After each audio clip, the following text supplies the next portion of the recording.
Le jour où mon mari a ramené sa maîtresse à la maison, j'ai pris toute ma fortune et je suis parti en Suisse.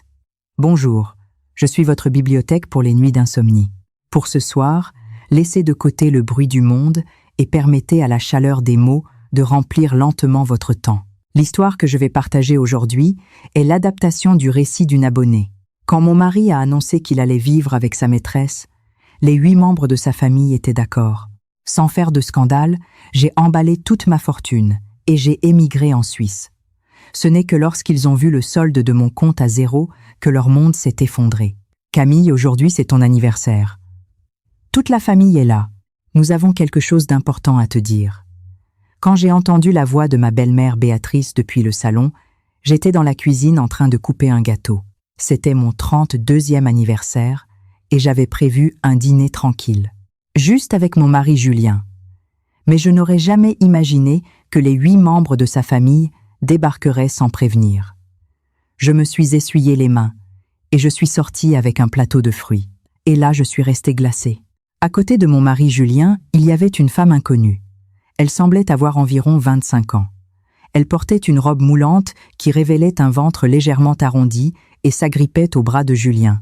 Mon beau-père Bernard, ma belle-mère Béatrice, mes 2 belles-sœurs, Sophie et Élodie, ainsi que mon beau-frère Maxime, avec sa femme Claire, étaient assis sur le canapé, observant la scène avec une normalité déconcertante, comme si c'était la situation la plus naturelle du monde. Qu'est-ce que tout cela signifie, ai-je réussi à dire, en posant le plateau de fruits sur la table avec des mains tremblantes. Camille, a dit Julien. Sa voix avait une assurance que je ne lui avais jamais connue auparavant. Je te présente Lola. C'est ma petite amie, elle est enceinte. C'est un garçon. Je suis restée clouée sur place. J'ai senti mon sang se glacer dans mes veines. Un bourdonnement comme celui de milliers d'abeilles me perçait les tympans. Ma belle-mère Béatrice s'est raclée la gorge et a dit « Ma fille, comme tu le sais Julien, et toi êtes mariés depuis 5 ans et vous n'avez pas eu d'enfant. Nous ne pouvons pas permettre que le nom de famille s'éteigne, n'est-ce pas? Cette fille Lola est saine et forte. Et du premier coup, elle nous a donné un héritier. C'est la volonté du ciel. » J'ai fixé Julien, l'homme que j'avais rencontré à l'université et que j'aimais depuis 8 ans. Il a évité mon regard, mais a entouré les épaules de Lola de son bras, levant le menton, comme s'il exhibait une possession. « C'est donc la raison pour laquelle vous êtes tous venus aujourd'hui ?» Ma voix a résonné avec une sérénité surprenante. Ma belle-sœur Sophie a lâché un petit rire. « Belle-sœur, tu ne comprends toujours pas. Lola attend un enfant de mon frère. Donc, évidemment, elle doit vivre dans cette maison. Ne t'inquiète pas, tu resteras l'épouse principale. Elle est juste là pour nous donner l'enfant. » J'ai regardé autour de moi. Tous avaient sur leur visage une expression de totale normalité. Mon beau-père fumait son cigare feignant de ne rien entendre. Mes 2 belles-sœurs échangeaient des regards comme si elles assistaient à un spectacle amusant. Même mon beau-frère et sa femme, avec qui j'avais toujours eu une relation plus proche, gardaient la tête baissée, jouant avec leur téléphone. J'avais tout compris. J'ai hoché la tête. La situation était tellement absurde qu'elle en devenait comique. Donc, la raison pour laquelle toute la famille est venue le jour de mon anniversaire, c'est pour m'informer que mon mari, en plein 21e siècle, a décidé de prendre une concubine. Camille, ma belle-mère a frappé la table de la paume de sa main. Qui crois-tu défier? Pendant des années, ton ventre est resté vide alors que tu retenais mon fils. Lola va nous donner un petit-fils. C'est une bénédiction pour cette famille. Soit tu l'acceptes, soit tu fais tes valises et tu dégages de cette maison immédiatement. J'ai pris une grande inspiration. La douleur de mes ongles s'enfonçant dans les paumes de mes mains fut la seule chose qui me permit de garder la raison. Je peux aller aux toilettes 1 minute? Sans attendre de réponse, je suis entrée dans la salle de bain et j'ai verrouillé la porte. Mon visage dans le miroir était pâle comme du papier et je m'étais mordu la lèvre si fort qu'elle saignait presque. J'ai ouvert le robinet. Sous le couvert du bruit de l'eau qui coulait, j'ai pleuré en silence. Les larmes tombaient sur le marbre froid du lavabo, se brisant en petites gouttes, 8 ans de relation et de mariage. 5 ans de culpabilité pour ne pas avoir pu concevoir un dévouement absolu. Pour eux, je n'étais qu'un instrument pour avoir des enfants. Si je ne pouvais pas concevoir, je ne méritais même pas la dignité humaine la plus basique. Je me suis lavé le visage. Je me suis regardée fixement dans le miroir. Après avoir pleuré étrangement, mon regard était devenu plus clair. Ce n'était pas que je n'avais pas remarqué les changements chez Julien ces dernières années. J'avais simplement voulu croire en lui. Maintenant, avec le recul, toutes ses actions, le téléphone toujours à la main, les excuses de travailler tard, sa froideur croissante, étaient des signes. J'ai essuyé mon visage et j'ai ouvert le cloud de mon téléphone. Il y a quelques mois, j'avais fait une sauvegarde de son historique WhatsApp. Là se trouvaient les conversations explicites avec Lola, les nombreux virements bancaires qu'il lui avait faits, et même un plan détaillé sur la façon d'obtenir que je demande le divorce volontairement. J'ai souri froidement. J'ai ouvert un autre dossier. À l'intérieur se trouvaient toutes les preuves financières que j'avais rassemblées en silence pendant des années. Certificat d'action de l'entreprise, acte de propriété, information sur divers comptes d'investissement. Julien, ai-je chuchoté en regardant mon reflet. Tu vas le regretter. Quand je suis retournée dans le salon, tous les regards se sont concentrés sur moi. Ils s'attendaient à ce que je m'effondre en pleurs et en cris. Je ne leur donnerai jamais cette satisfaction. J'y ai réfléchi, ai-je dit calmement. Lola peut vivre ici, mais la chambre principale restera la mienne. Elle peut utiliser la chambre d'amis. Julien a poussé un soupir de soulagement. Lola cependant a fait la moue. Mais chérie, tu m'avais promis que tu me donnerais la chambre principale. Pour l'instant tu seras, l'ai-je interrompu. Aujourd'hui c'est mon anniversaire. Au moins jusqu'à la fin de cette nuit, je suis la maîtresse de cette maison. Ma belle-mère Béatrice a hoché la tête avec satisfaction. C'est comme ça qu'on parle. C'est bien ma belle-fille. Camille, ne t'inquiète pas. Quand l'enfant naîtra, tu seras aussi comme sa mère. Lola n'est qu'une mère porteuse. J'ai souri et hoché la tête. Mais intérieurement, j'ai pensé « mère porteuse ». Nous verrons bien qui utilise qui. Cette nuit-là, comme on pouvait s'y attendre, Julien est allé dans la chambre d'amis avec Lola.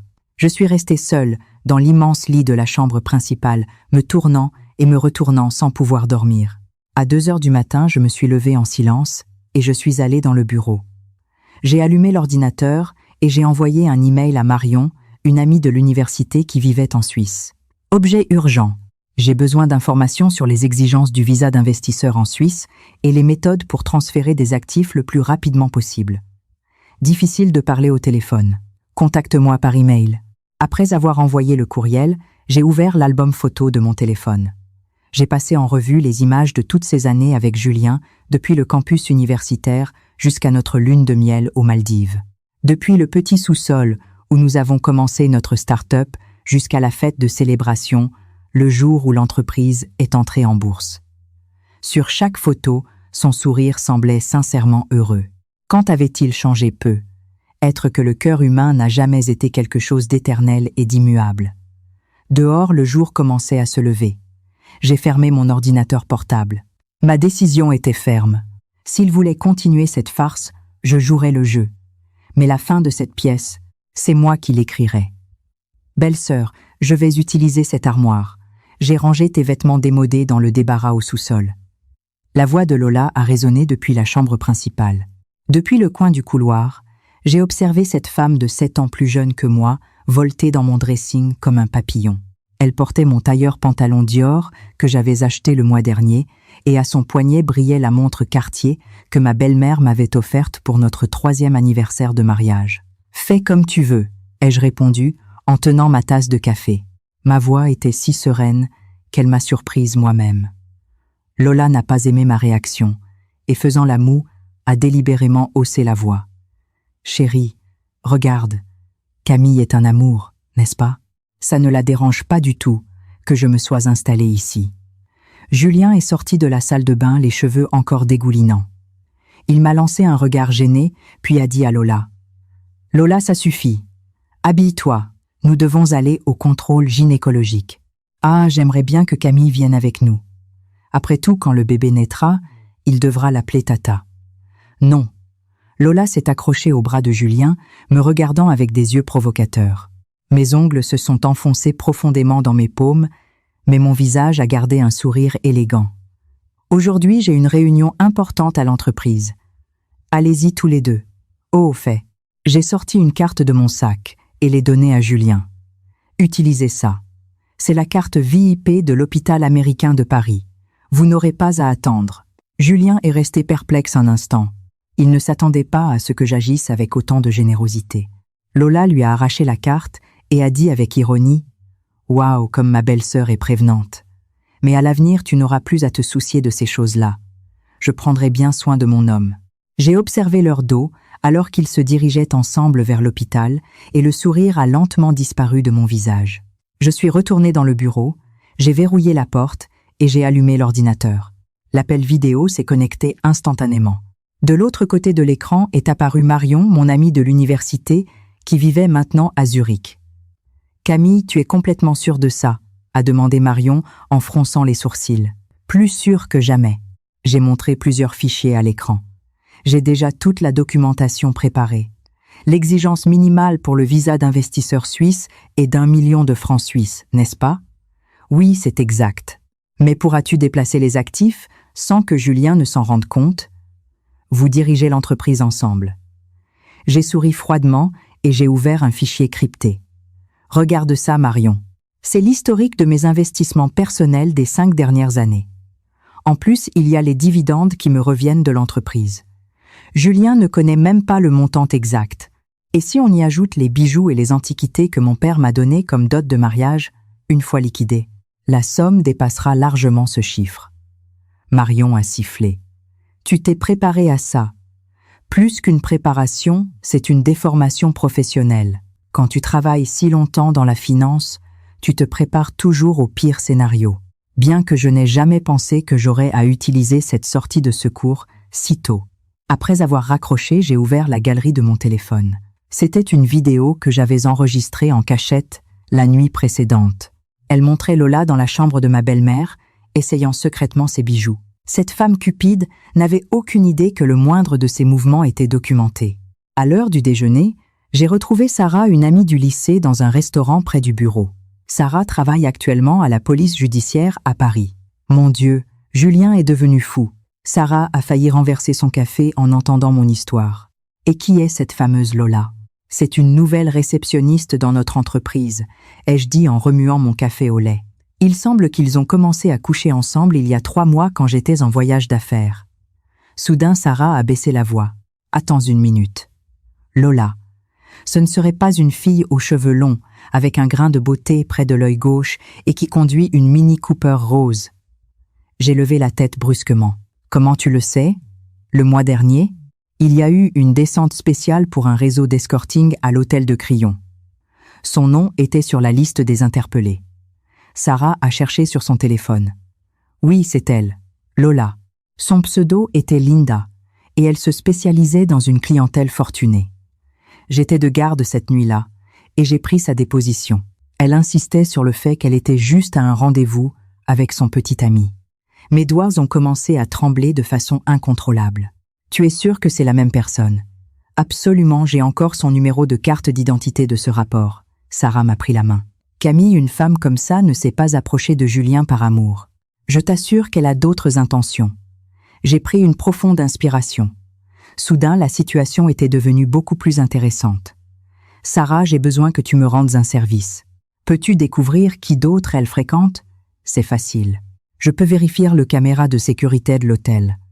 Sarah a hésité un instant. Mais Camille, qu'est-ce que tu comptes faire? Tu vas la démasquer tout de suite. Non, ce n'est pas encore le moment.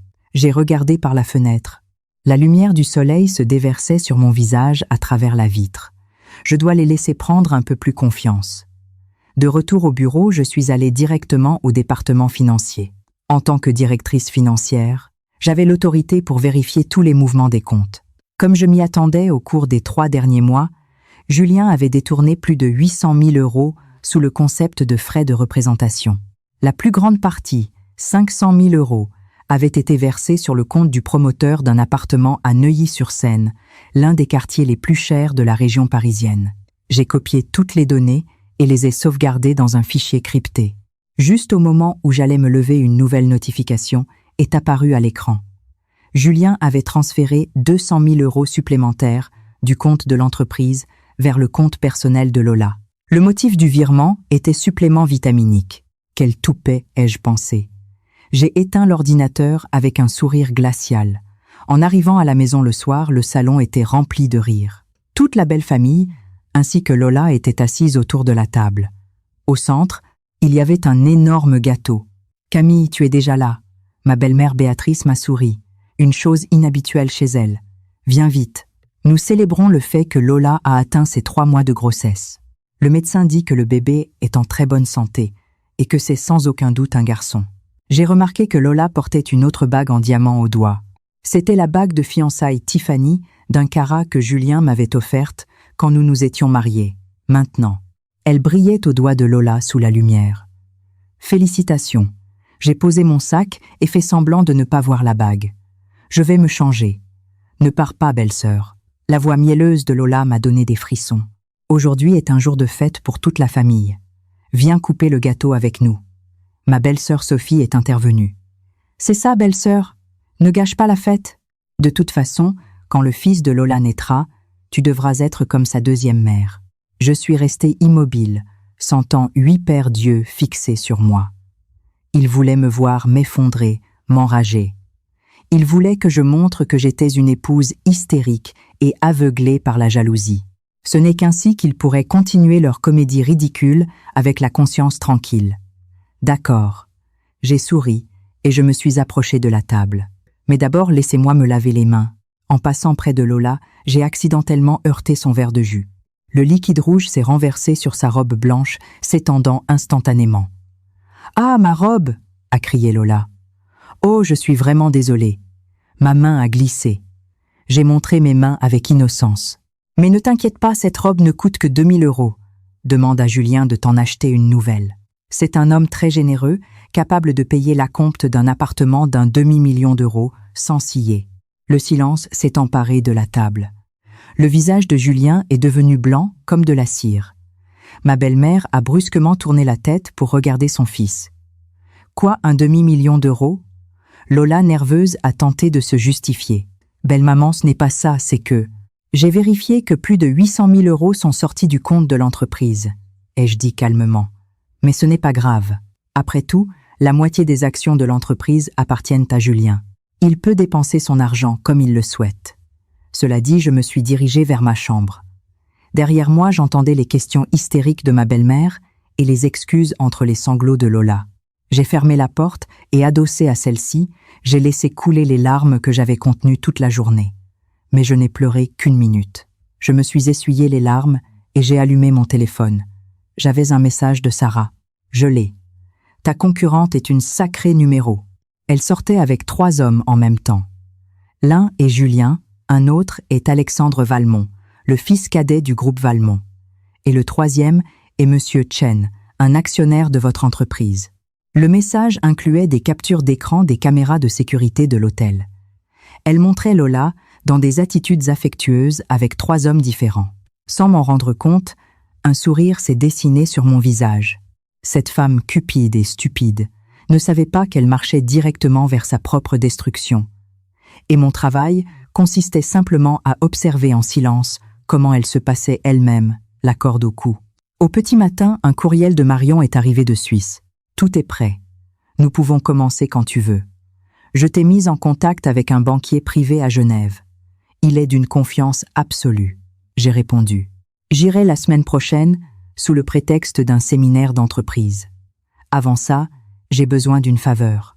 Renseigne-toi sur ce que dit la loi suisse concernant le traçage des actifs après un divorce.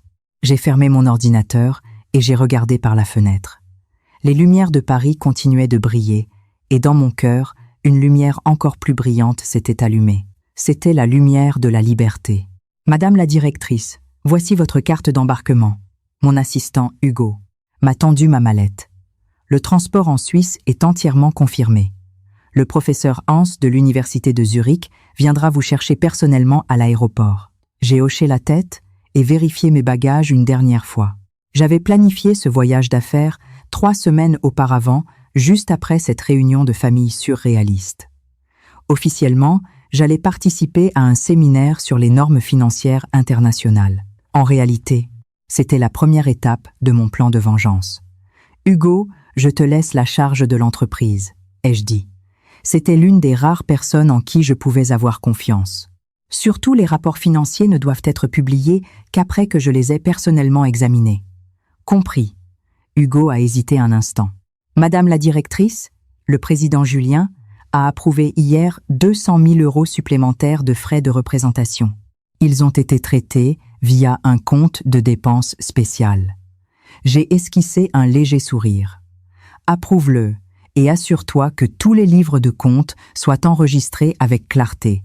J'ai ajouté, voyant son expression de perplexité, et garde tous les reçus et justificatifs. Plus c'est détaillé, mieux c'est. Lorsque l'avion a décollé, j'ai ressenti un étrange sentiment de libération en observant la silhouette de Paris devenir de plus en plus petite.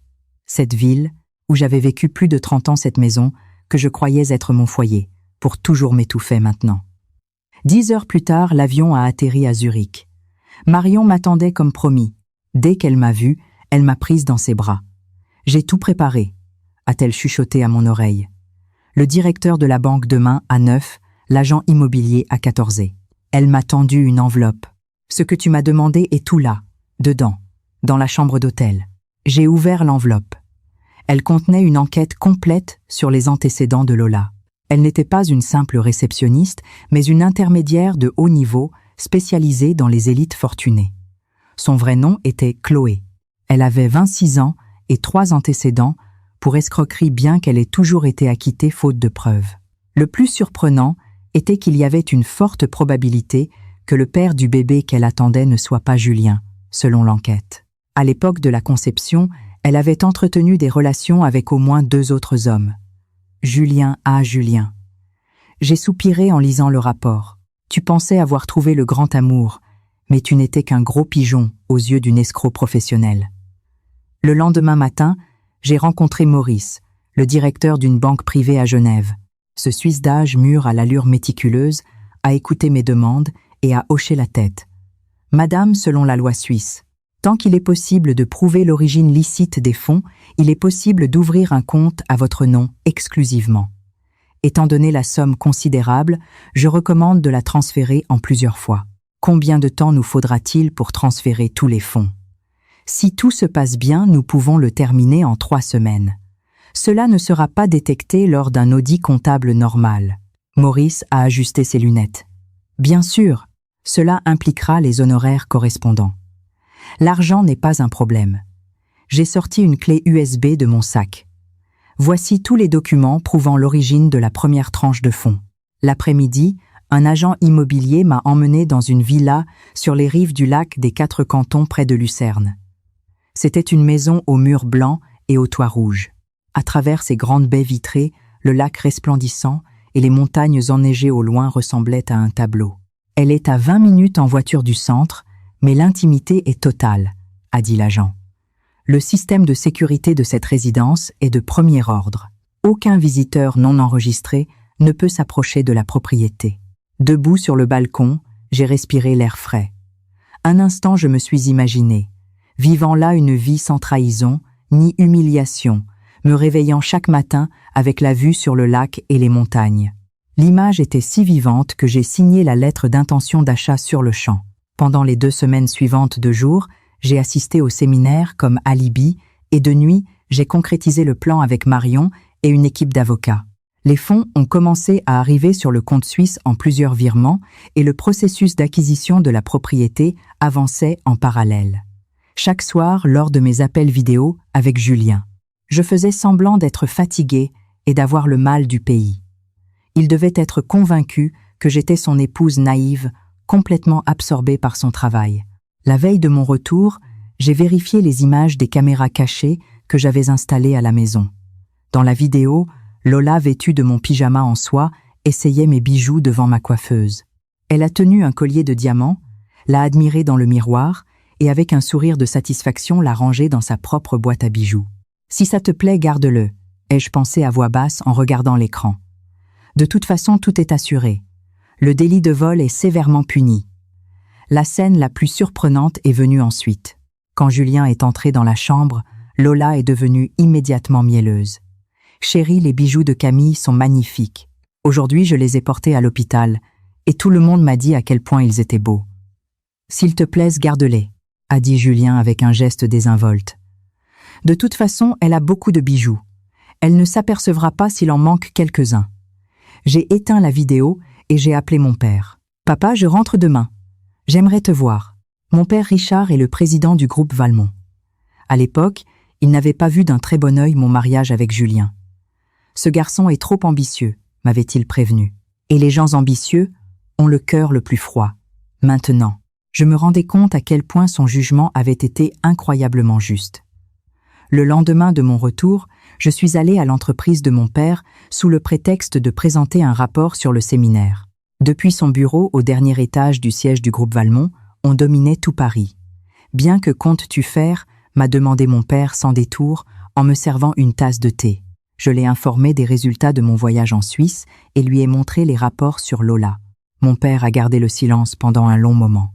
« L'entreprise de Julien est impliquée dans un grand projet, tu sais, » a-t-il dit soudainement.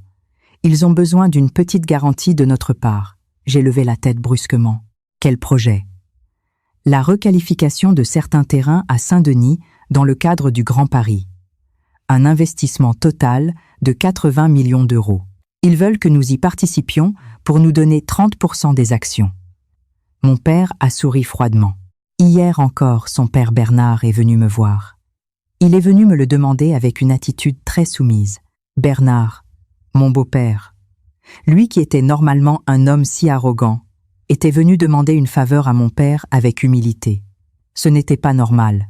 Cela signifie qu'ils ont des problèmes de liquidité. Des problèmes graves, a dit mon père en sortant une liasse de papier d'un tiroir. Le taux d'endettement de l'entreprise de Julien a atteint 85% le semestre dernier. 3 banques leur ont déjà coupé le crédit. S'ils n'obtiennent pas ce projet, ils pourraient faire faillite par manque de liquidité. J'ai parcouru rapidement les documents. Un plan audacieux s'est formé dans mon esprit. Papa ne signe pas cette garantie. Et nous devons vendre discrètement toutes les actions que nous détenons de son entreprise. Une étincelle de satisfaction a brillé dans les yeux de mon père. J'ai déjà commencé. Puis il m'a regardé avec une expression solennelle. « Mais Camille, es-tu sûre de vouloir suivre cette voie ? Une fois que tu auras commencé, il n'y aura pas de retour en arrière. Depuis le jour de mon anniversaire, il n'y a déjà plus de retour en arrière, » ai-je répondu avec calme. Sur le chemin du retour, j'ai reçu un appel de Hugo. « Madame la directrice, nous avons un problème. Le président Julien a soudainement demandé à voir tous les relevés bancaires de l'entreprise, en particulier les comptes d'investissement sous votre autorité. » Mon cœur a fait un bond. De ces comptes, près de 20 millions d'euros avaient déjà été transférés en Suisse. Pourquoi veut-il les vérifier soudainement? Il semble que mademoiselle Lola lui ait mis cette idée en tête. Elle lui a dit que vous auriez pu détourner de l'argent de l'entreprise. J'ai souri avec froideur. Dis-lui qu'il peut les vérifier quand il veut. Ah, et les justificatifs des frais de représentation spéciaux que je t'ai demandé de préparer sont-ils prêts? Oui, ils sont préparés dans les moindres détails. La voix de Hugo semblait hésitante. Madame la directrice, mais certaines dépenses sont vraiment embarrassantes. Parfait. J'ai raccroché et j'ai immédiatement composé un autre numéro. Sarah, j'ai besoin de ton aide. Peux-tu m'obtenir une copie du rapport et des preuves qui ont été recueillies lors de l'interpellation de Lola? En arrivant à la maison, j'ai trouvé un désastre complet. Mon dressing avait été retourné jusqu'au dernier vêtement et il ne restait presque plus de cosmétiques sur ma coiffeuse. Même certaines des œuvres d'art que je collectionnais avaient disparu. Tu es déjà là, belle-sœur. Lola est sortie de la cuisine. Elle portait ma robe en édition limitée de chez Dior et à son poignet brillait le bracelet de famille que ma grand-mère m'avait légué. Julien et moi avons décidé de donner un nouveau souffle à la maison. Ça te plaît? J'ai réprimé l'envie de la mettre en pièces et j'ai souri. Bien sûr, j'adore. Ah, au fait, j'ai sorti une belle boîte de ma valise. Je t'ai rapporté un cadeau de Suisse. Lola a ouvert la boîte avec impatience. À l'intérieur se trouvait un collier Cartier. En réalité, c'était une réplique de haute qualité que j'avais achetée à la hâte avant de rentrer, mais elle était presque indiscernable de l'original. Oh, c'est magnifique! Lola a mis le collier immédiatement et a fait un tour devant le miroir. Merci beaucoup, belle-sœur. Je suis contente que ça te plaise. J'ai photographié avec mon téléphone le moment où elle arborait le collier. L'original coûte plus de 100 000 €, alors prends-en bien soin. Ce soir-là, de manière surprenante, Julien a été le premier à m'adresser la parole. La rentabilité des comptes d'investissement de l'entreprise est plutôt bonne. Ses yeux vacillaient. Il essayait clairement de me sonder. Oui, j'ai commencé à investir dans des actifs étrangers l'année dernière et la rentabilité est de 30% supérieure à celle du marché national. Je lui ai délibérément donné de vraies informations. En particulier, une obligation suisse de 20 millions d'euros à un rendement annuel de 8%. Les yeux de Julien ont brillé. Tu gères tous ces comptes toute seule. Non, tout est enregistré au département des finances. J'ai pris une expression innocente. Pourquoi demandes-tu ça soudainement? Eh bien, c'est que le cousin de Lola est un expert en investissement et il dit qu'il pourrait nous aider à gérer notre portefeuille d'actifs plus efficacement. A-t-il dit en balbutiant? J'ai à peine pu retenir mon rire. Il pensait déjà à mettre la main sur mes comptes d'investissement. Quelle cupidité, bien sûr. Pourquoi ne l'invites-tu pas un jour pour qu'il y jette un coup d'œil? J'ai accepté de bonne grâce. Ah, au fait, papa m'a dit que vous avez besoin d'un soutien financier pour le projet de Saint-Denis. Julien est devenu visiblement nerveux. Ton père te l'a dit. Oui, il m'a dit qu'il y réfléchissait. J'ai fait une pause délibérée. Mais la situation du marché n'est pas très bonne ces derniers temps, alors il n'investira probablement qu'une partie. Julien s'est impatienté instantanément. Camille, ce projet est très important pour notre famille. Tu ne pourrais pas parler à ton père pour qu'il nous soutienne. Voir cet homme autrefois si arrogant me supplier m'a procuré un étrange sentiment de plaisir. Je ferai ce que je pourrai, ai-je dit en feignant d'y réfléchir. Mais mon père accorde beaucoup d'importance à l'harmonie familiale ces derniers temps. S'il apprenait notre situation spéciale, il pourrait s'inquiéter. Le visage de Julien s'est durci. « Tu me menaces. Comment peux-tu dire ça ?» J'ai pris un air offensé. « Je ne dis que la vérité. Tu connais mon père. Il déteste les situations troubles. » Cela dit, je me suis retournée et je suis allée dans ma chambre. Julien est resté seul dans le salon, le visage changeant de couleur. Dès que j'ai fermé la porte, j'ai allumé mon téléphone et vérifié les images de la caméra cachée. Lola était dans la chambre en train de fouiller dans mes tiroirs. Dans sa main, elle tenait mon passeport et plusieurs cartes de crédit. Vol prend tout. Jai hujote. Avec chaque chose que tu emportes, tu creuses ta propre tombe un peu plus profondément. À l'aube, j'ai accédé à mon compte bancaire suisse. J'ai confirmé que les 5 derniers millions d'euros avaient été crédités. Plus que 3 semaines et tout le transfert d'actifs serait terminé. Alors ce jeu passerait à la phase suivante. Dehors, la lune froide brillait haut dans le ciel. Je me suis souvenu des mots de mon père. Une fois que tu auras commencé, il n'y aura pas de retour en arrière. C'est vrai. Je n'avais pas besoin d'un chemin de retour. J'avais juste besoin d'un chemin vers la liberté, même si ce chemin devait passer par l'enfer. Ma fille apporte un peu de fruits. Allez. Ma belle-mère Béatrice m'a donné l'ordre comme si j'étais une servante. Avec un sourire, je lui ai servi les fruits que j'avais épluchés et coupés avec soin. Aujourd'hui, c'était le 60e anniversaire de ma belle-mère. La famille avait réservé une salle de banquet dans l'hôtel le plus luxueux de la ville, invitant près de 200 parents. Lola, avec son ventre, déjà proéminent, se pavanait parmi les invités comme un paon, recevant des félicitations et des éloges. Quelle chance à notre Julien! Il aura bientôt un fils, a dit une parente d'une voix forte, me regardant du coin de l'œil. Pas comme d'autres qui, après tant d'années de mariage, n'ont pas été capables de donner un héritier. La salle est restée silencieuse un instant. Mes jointures sont devenues blanches autour de la coupe de champagne, mais j'ai gardé un sourire élégant sur mon visage. Julien s'est raclé la gorge gênée, tandis que Lola victorieuse s'accrochait à son bras et me regardait avec défi.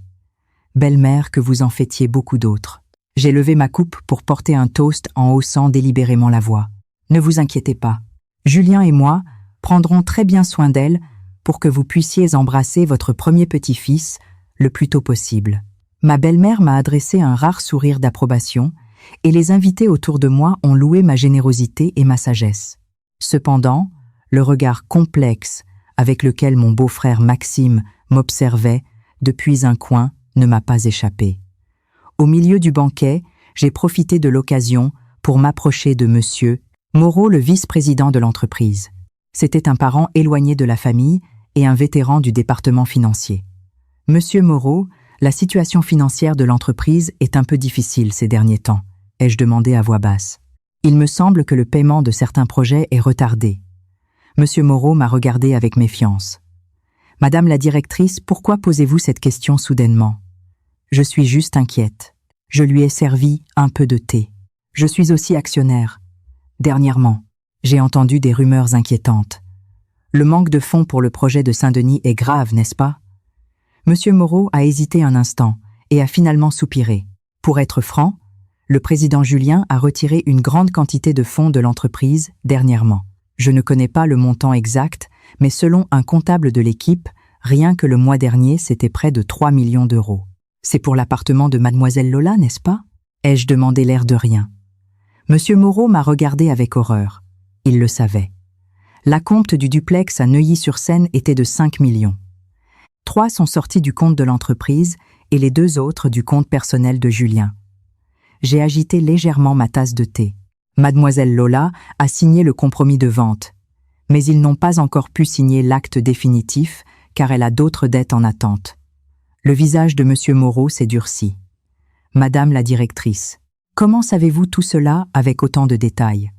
Des formations professionnelles. J'ai pris une gorgée de thé. Monsieur Moreau, si quelqu'un décidait d'enquêter sur ces livres de comptes, de quel côté vous rangeriez-vous ? Avant qu'il ne puisse répondre, une agitation s'est créée au centre de la salle. Lola, tenant la main de Julien, criait aux invités. « Attention, tout le monde, nous avons déjà choisi un nom pour notre bébé. Si c'est un garçon, il s'appellera Mathis. Et si c'est une fille, Chloé. » Les invités ont applaudi et ma belle-mère Béatrice souriait d'une oreille à l'autre. C'est merveilleux, quel beau nom. Mathis et Chloé, des noms d'enfants bons et obéissants. J'ai discrètement activé le dictaphone de mon téléphone. Je me suis approché de Julien. « Julien, quel beau prénom. Mais... » J'ai laissé ma phrase en suspens. J'ai entendu dire que le quartier de Neuilly n'a pas les meilleures écoles internationales. Pourquoi ne déménageriez-vous pas au Vésinet ? C'est un peu plus cher, mais pour l'avenir de l'enfant. Ce n'est pas la peine, a dit Julien avec fermeté. Cet appartement est plus que suffisant. Il fait plus de 200 mètres carrés. Et il a enlacé Lola avec fierté. À l'avenir, toute ma fortune sera pour mon fils. Crois-tu que je m'inquiéterais de ne pas pouvoir l'envoyer dans une bonne école ? Vraiment, toute ta fortune pour ton fils, ai-je demandé, en feignant la surprise. Et tes actions de l'entreprise, bien sûr, tout pour mon fils. La voix de Julien, probablement à cause de l'alcool, s'est faite plus forte. Pour qui crois-tu que j'ai travaillé toute ma vie ? Pour mon fils. Que tous les gens présents soient témoins. Quand mon fils naîtra, je mettrai tous mes biens à son nom. Les invités ont de nouveau applaudi, et Lola m'a lancé un regard de défi, avec un sourire victorieux. J'ai souri et hoché la tête, tout en vérifiant que mon téléphone dans ma poche continuait d'enregistrer. À la fin du banquet, je me suis excusée en disant que j'avais du travail, et je suis allée directement au bureau. Dans le bureau vide, j'ai allumé l'ordinateur et ouvert tous les registres financiers des 3 derniers mois. Monsieur Moreau avait raison. Julien avait détourné une somme faramineuse, et ses méthodes étaient si maladroites qu'il avait à peine essayé de le cacher. J'ai copié toutes les preuves sur une clé USB cryptée, et puis j'ai pris une décision audacieuse. J'ai laissé une trace dans l'historique d'accès au système. Une trace évidente, mais qui ressemblerait à une erreur accidentelle. Si Julien vérifiait les registres, il saurait sans doute que quelqu'un avait retracé ses mouvements financiers. Quand j'ai fini, c'était déjà le petit matin. J'étais en train de m'étirer et d'éteindre l'ordinateur quand une nouvelle notification d'email est apparue. C'était un message de Marion depuis la Suisse. Le dernier transfert est arrivé sur mon compte sans problème. Les formalités administratives pour la propriété sont également terminées. Les clés et les documents sont gardés dans le coffre-fort de la banque, comme tu l'as demandé. Et à propos de ce que tu as demandé sur le traçage des actifs post-divorce, la loi suisse est assez différente de la loi française. Avant que je puisse finir de lire la porte, du bureau s'est ouverte à la volée. Julien, le visage rougi par l'alcool, se tenait sur le seuil. « Alors tu étais là. » Il s'est approché à grands pas. « Tu as vérifié les livres de l'entreprise, n'est-ce pas ?» J'ai fermé mon ordinateur portable avec calme. « C'est une vérification de routine. En tant que directrice financière, ça fait partie de mon travail. Ne me raconte pas d'histoire. » Julien a frappé le bureau de la paume de sa main. Lola avait raison. « Tu as enquêté sur moi. » « Enquêté ?» J'ai souri froidement. Tu parles d'enquêter sur la façon dont tu as détourné les fonds de l'entreprise pour acheter un appartement à ta maîtresse ou d'enquêter sur tes sales notes de frais de représentation. Le visage de Julien est devenu blanc, comme de la cire. Toi, comment? J'en sais beaucoup plus que tu ne l'imagines. Je me suis levée et je l'ai regardé dans les yeux. Par exemple, les 3 hommes que Lola voyait en même temps ou son brillant palmarès d'escroquerie. Ou, j'ai fait une pause délibérée. Sur qui est le véritable père du bébé qu'elle porte dans son ventre? Le poing de Julien a frappé le mur avec force. Tais-toi, ce sont des conneries.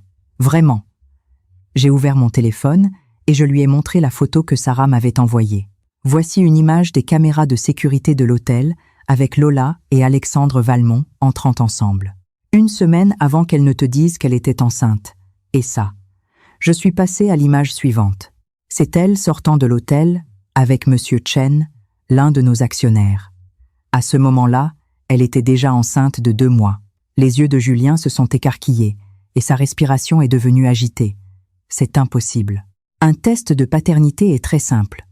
On peut le faire dès que le bébé sera né. J'ai rangé mon téléphone. Mais on n'aura probablement pas besoin d'attendre jusque-là. Qu'est-ce que tu veux dire? A demandé Julien sur la défensive. Divorçons, ai-je dit calmement. Je veux mettre fin à cette farce, une bonne fois pour toutes. Julien est resté perplexe un instant, puis un sourire cruel s'est dessiné sur son visage. Le divorce, d'accord. Mais ne t'imagine pas que tu emporteras un seul centime. L'entreprise est à moi, la maison est à moi, tout est à moi. La loi ne dira pas la même chose. Je l'ai provoqué délibérément. J'ai droit à la moitié des biens communs acquis pendant le mariage. Julien a complètement perdu son sang-froid. Je vais être très clair avec toi, Camille. Tu sortiras de cette maison avec ce que tu portes sur le dos. Je te jetterai à la rue sans rien. Dès demain, je ferai en sorte que l'équipe financière crée de nouveaux livres de comptes. Si je t'accuse de détournement de fonds, qui crois-tu que le juge croira? J'ai faim d'être terrifié. Tu ne serais pas capable de faire une chose pareille?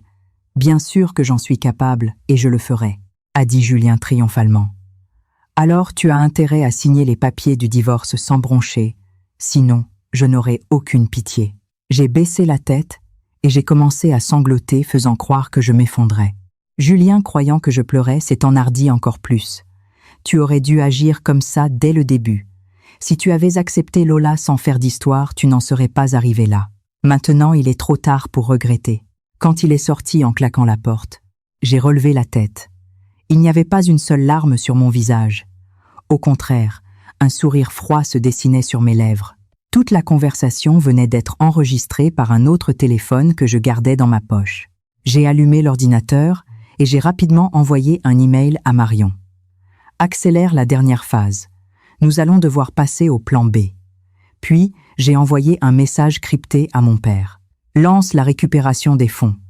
Quand j'ai terminé, je me suis adossée à mon fauteuil. Tout se déroulait selon le plan. La colère de Julien, ses menaces, même son plan pour me piéger. Tout était prévu. Le plus ironique était qu'il avait lui-même dit qu'il me jetterait dehors sans rien. Ce serait la preuve la plus accablante lors d'un procès. Si j'y ajoutais l'enregistrement du banquet où il promettait de donner toute sa fortune à son fils et les preuves de son détournement de fonds, le résultat était clair. J'ai éteint la lumière et me suis approché de la grande baie vitrée pour contempler les lumières de la nuit. Les enseignes au néon au loin ressemblaient à des feux d'artifice célébrant ma victoire. La vengeance est un plat qui se mange froid. À partir de demain, j'exécuterai la phase suivante de mon plan, jouer le rôle d'une épouse brisée par un traumatisme psychologique. L'épouse dévouée, poussée à la folie par son mari et sa maîtresse. Quel personnage parfait! Qui soupçonnerait qu'une telle femme puisse préparer une vengeance aussi méticuleuse? J'ai pris un cadre photo sur le bureau. C'était une photo de notre mariage. J'ai sorti la photo avec soin et je l'ai déchirée en 2. Puis j'ai mis la moitié avec le visage de Julien dans le destructeur de documents. Le jeu a commencé, chérie, ai-je chuchoté dans le bureau vide. J'espère que tu aimeras la fin que j'ai préparée pour toi. Aux urgences. La lumière de l'aube filtrait à travers les fentes des stores. Allongé sur un brancard, je fixais le plafond. Mon interprétation d'une dépression nerveuse la nuit précédente avait été impeccable. J'avais tout détruit à la maison. J'avais crié de façon hystérique et j'étais finalement tombée au sol en écumant de la bouche. Tension artérielle de la patiente normale, saturation en oxygène 90-18. Pas de lésions externes, a dit le médecin à l'infirmière. Cependant, le réflexe pupillaire à la lumière est lent. On soupçonne un trouble dissociatif dû à un traumatisme psychologique sévère. J'ai gardé une expression vide sans même cligner des yeux. Dans un coin, le visage de Julien était rempli d'agacement. Ma belle-sœur Sophie feignait une inquiétude démesurée. « Docteur, ma belle-sœur a dû subir un choc terrible. Tout est de la faute de mon frère. À quoi ça sert de dire ça maintenant ?» a pesté Julien à voix basse. « Donnez-lui des médicaments et qu'on puisse la ramener à la maison. » « Ce ne sera pas possible, » a dit le médecin en ajustant ses lunettes. La patiente se trouve actuellement dans un état de trouble dépressif majeur avec des symptômes psychotiques. Elle a besoin d'au moins 2 semaines d'observation à l'hôpital. Le visage de Julien s'est assombri. 2 semaines, si longtemps. Le traitement des maladies mentales ne peut pas être précipité. La voix du médecin était ferme. Si le tuteur ne coopère pas, nous pourrions demander une hospitalisation sous contrainte par décision de justice. J'ai failli éclater de rire. Ce médecin était le cousin d'une amie de l'université. La nuit dernière, je l'avais contacté en secret et nous avions planifié ensemble tout ce scénario de diagnostic. Personne ne soupçonnerait qu'une folle dans un service psychiatrique puisse préparer quoi que ce soit. « D'accord, qu'elle soit hospitalisée », a dit Julien à contre-cœur. « Sophie, reste ici pour t'occuper de ta belle-sœur. » Quand Sophie a tenté de protester, le médecin a ajouté « La patiente a besoin de repos absolu.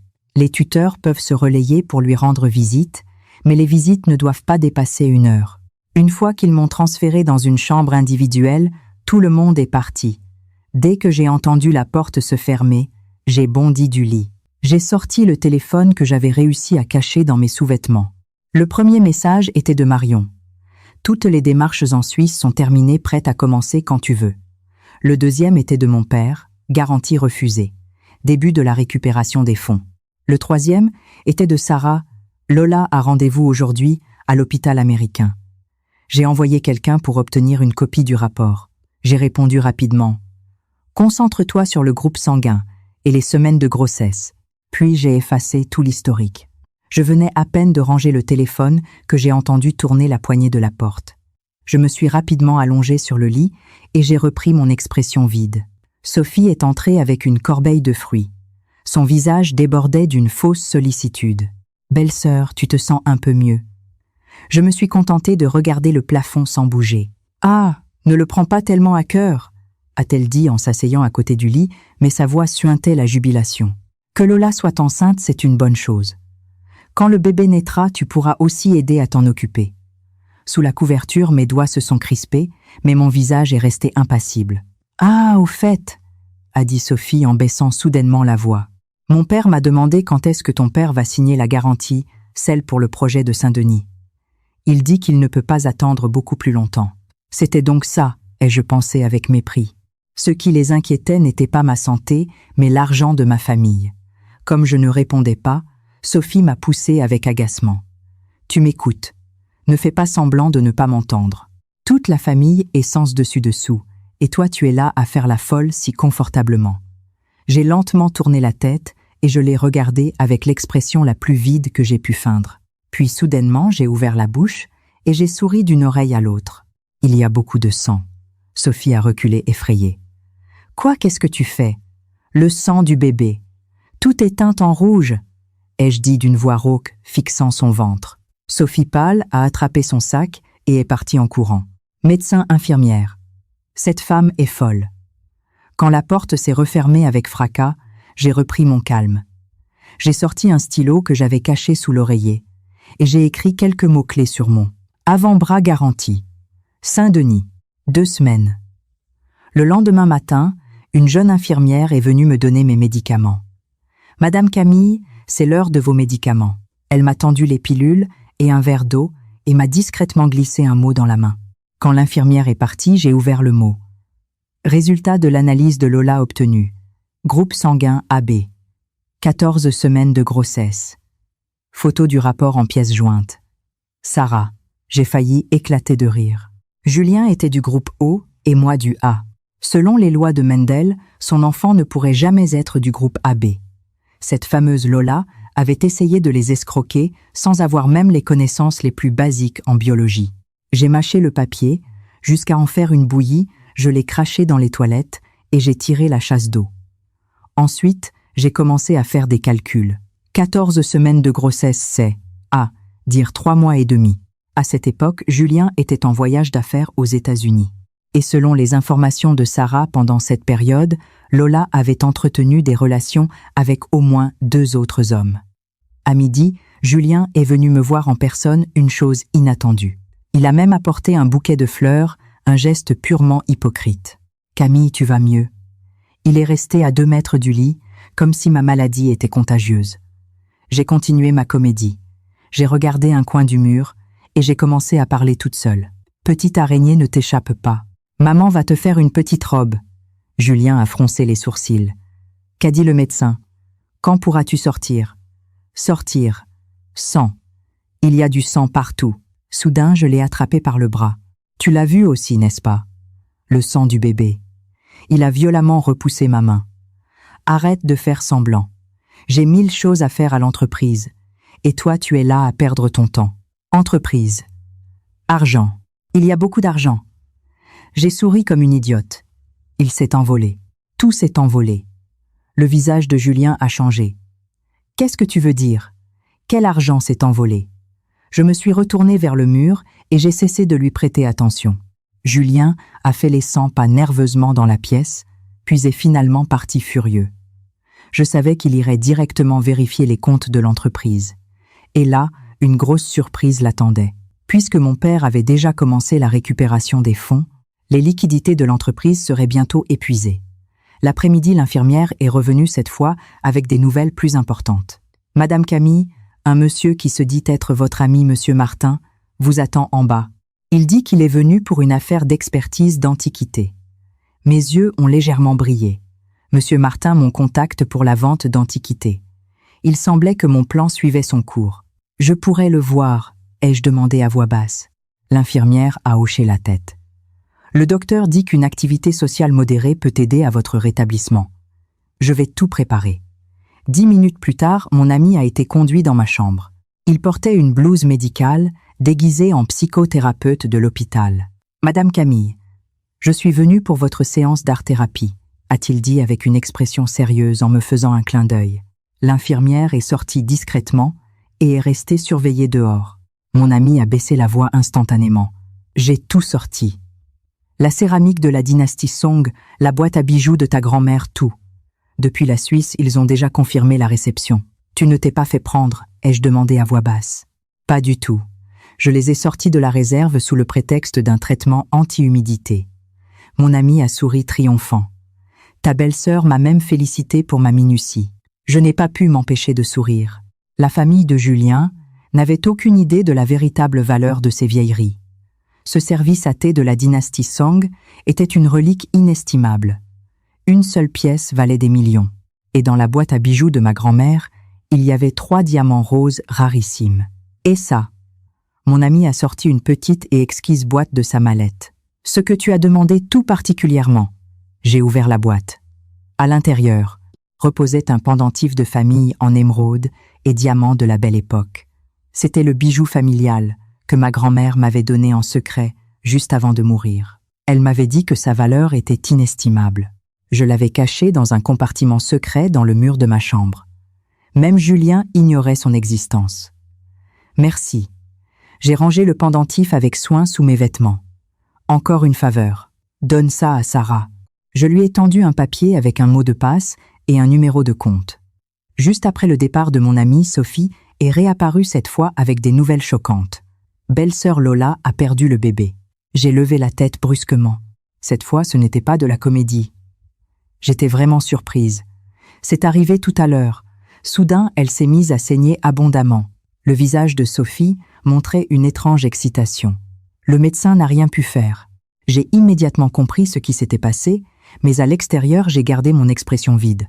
Sang. As-tu vu beaucoup de sang? Oui, tu l'avais prédit, a dit Sophie avec exaltation. Ma mère dit que c'est la volonté du ciel, que cette Lola n'avait pas la bénédiction d'avoir un enfant de notre famille. À ce moment-là, Julien a fait irruption dans la pièce. Il avait les yeux injectés de sang. « Camille, c'est toi. » Je me suis recroquevillée dans un coin du lit, feignant la terreur. L'araignée, la petite araignée. « Frérot, qu'est-ce que tu fais ? Ta belle-sœur a été à l'hôpital tout le temps. » Sophie s'est interposée. Alors pourquoi Lola a fait une fausse couche soudainement ? Le médecin a dit qu'il semblait qu'elle avait mangé quelque chose de périmé. Julien m'a pointé du doigt. Je suis sûre que c'est toi qui l'as ordonné. Tu détestais Lola. Ça suffit, a crié Sophie soudainement.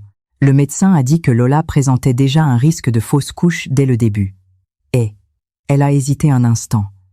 Il y avait aussi un problème avec l'analyse de son groupe sanguin. Julien est resté paralysé. Qu'est-ce que tu veux dire ? Regarde toi-même. Sophie a sorti un papier de son sac. C'est une copie du rapport de Lola. Julien a lu rapidement le document. Son visage s'est durci. C'est impossible. Maman a déjà fait faire une enquête, a dit Sophie à voix basse. Lola fréquentait d'autres hommes à cette époque. Il est possible que le bébé ne soit pas de toi. Julien est resté là comme s'il avait été frappé par la foudre. Dans le lit, je pouvais à peine contenir mon rire. Cette comédie était beaucoup plus intéressante que je ne l'avais imaginé. Soudain, le téléphone de Julien a sonné. Il a répondu machinalement. Son expression est passée du choc à la panique. Quoique, monsieur, Moreau a amené des auditeurs pour vérifier les livres. Depuis quand ton père est au courant ? J'y vais tout de suite. Il a raccroché et m'a lancé un regard assassin. Ne crois pas qu'en faisant la folle, tu vas me tromper. L'affaire de l'entreprise n'est pas encore terminée. Cela dit, il est sorti en courant de la chambre. Sophie a hésité un instant et l'a suivi. Enfin, la chambre a retrouvé le silence. J'ai poussé un long soupir et j'ai sorti mon téléphone de sous l'oreiller. J'avais un court message de mon père. Le retrait a commencé. J'ai répondu. Je serai à l'hôpital encore 3 jours. J'ai rangé le téléphone et je me suis approché de la fenêtre. Le crépuscule teignait de sang toute la ville. Cela ressemblait au grand final d'une pièce de théâtre et je savais que le meilleur était encore à venir. Cette nuit-là, mon état s'est soudainement amélioré et j'ai pu tenir des conversations simples. Le médecin de garde, étonné par ce miracle médical, l'a noté dans mon dossier et a recommandé quelques jours supplémentaires d'hospitalisation pour observer mon évolution. Le lendemain, Sophie est venue avec d'autres bonnes nouvelles. Après l'hospitalisation de Lola pour la fausse couche, 3 hommes sont apparus simultanément dans sa chambre, parmi lesquels Alexandre Valmont, du groupe Valmont, ce qui a provoqué un scandale monumental. Dans l'entreprise, M. Moreau avait dénoncé le détournement de fonds de Julien, et le conseil d'administration avait exigé un audit complet. Et le plus ironique de tout, ma belle-mère Béatrice avait découvert que plus de la moitié de ses précieux bijoux avaient disparu. Tous avaient été volés et vendus par Lola. Maman a été hospitalisée à cause du choc, a dit Sophie avec une mine d'enterrement. La maison est un chaos. Papa dit que tout est de la faute de mon frère pour avoir ramené cette mauvaise femme à la maison. Je lui ai tapoté la main avec impuissance. Ne t'inquiète pas, on va bientôt me donner mon autorisation de sortie et je vous aiderai. Sophie a semblé émue et m'a pris la main. Belle-sœur, tu es la seule qui nous reste. Cette sorcière de Lola qui sait combien d'argent elle a soutiré à mon frère. J'ai souri et hoché la tête. À l'intérieur, je me suis dit, ce n'est que le début. Les choses amusantes commencent maintenant. 3 jours plus tard, le médecin m'a autorisé à sortir. Julien n'est pas venu me chercher. À sa place, c'est mon beau-frère Maxime qui est venu. Dans la voiture, il a hésité plusieurs fois avant de finalement dire une seule phrase. « Belle-sœur, je suis désolé. Quand je suis arrivé à la maison, toutes mes affaires avaient été déplacées dans le débarras. La chambre principale qui avait été occupée par Lola était maintenant un vrai chaos. Au mur, il y avait encore quelques photos d'elle et de Julien ensemble. En silence, je les ai décrochées avec des ciseaux. Tard, dans la nuit. Julien est rentré à la maison ivre et titubant. En me voyant, il s'est arrêté net. « Comment ça se fait qu'il t'ait laissé sortir ?» Le médecin a dit que j'allais bien, ai-je répondu calmement. Il m'a regardé fixement pendant quelques secondes, puis soudain s'est agenouillé devant moi et m'a embrassé les jambes. « Camille, je suis désolé, je me suis trompé. Cette sorcière de Lola m'a trompé. Le bébé n'était même pas de moi. Maintenant, l'entreprise est un désastre. S'il te plaît, aide-moi. J'ai caressé sa tête doucement, comme si je consolais un chien perdu. Ne t'inquiète pas, tout ira bien. Et je le pensais vraiment. Tout se passait vraiment bien selon mon plan. Pour moi, bien sûr. À l'aube, j'ai confirmé la notification de la banque suisse. Le dernier virement était terminé. Demain, je demanderai formellement le divorce. Et cet homme qui avait autrefois pensé pouvoir dominer le monde se rendrait compte qu'il avait tout perdu. J'ai touché le pendentif Belle Époque que je gardais dans mon pyjama. Son contact froid m'a rassuré. Ma grand-mère avait raison. Les trésors les plus précieux se cachent souvent dans les endroits les plus inattendus. Tout comme la vengeance parfaite se part souvent du masque de la soumission la plus absolue. À 3 heures du matin, l'email de confirmation finale de la banque suisse est arrivé. J'ai lu et relu les quelques lignes sur l'écran de mon téléphone. Chère cliente, le transfert de tous vos actifs a été effectué. Le montant total est de 120 millions de francs suisses. Si vous avez besoin d'une aide supplémentaire, n'hésitez pas à contacter votre gestionnaire. Les premières lueurs de l'aube pointaient à peine à l'horizon. J'ai lâché un soupir silencieux. 2 ans de planification méticuleuse portaient enfin leurs fruits. Aujourd'hui, entouré de rouge sur le calendrier, marquait exactement 6 mois après mon 32e anniversaire. Exactement 6 mois depuis cette réunion de famille cauchemardesque. Je me suis levée et j'ai délibérément choisi un tailleur beige simple et un maquillage léger. Je voulais paraître humble et soumise. Mon reflet dans le miroir était celui d'une femme pathétique, complètement épuisée par la vie. Camille, tu t'es levée bientôt. Julien est sorti de la chambre d'amis. Il avait de profondes cernes sous les yeux. Après que la tromperie de Lola eût été découverte, il avait été banni de la chambre principale. Mais il continuait à vivre dans la maison avec un culot incroyable. « Oui, j'ai quelque chose à vous dire », ai-je dit d'une voix douce, gardant la tête baissée. « Peux-tu demander à ton père et à ta mère de venir aussi ?» Julien m'a regardé avec méfiance. « Qu'est-ce qu'il y a ?» « C'est à propos de notre avenir. » J'ai levé les yeux, laissant des larmes perler à mes cils. J'ai fini par accepter la situation. 1 heure plus tard, les 8 membres de la famille étaient à nouveau réunis dans notre salon. C'était la même scène que cette comédie d'il y a 6 mois. La seule différence était que Lola n'était pas là, et à sa place, le visage de Julien était marqué par la fatigue et l'anxiété. « Ma fille, qu'y a-t-il ? Pourquoi nous as-tu appelés avec tant d'urgence ?» a demandé ma belle-mère Béatrice avec agacement.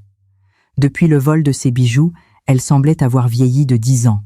Je me suis tenue debout au centre du salon, les mains jointes devant moi, comme une condamnée attendant sa sentence.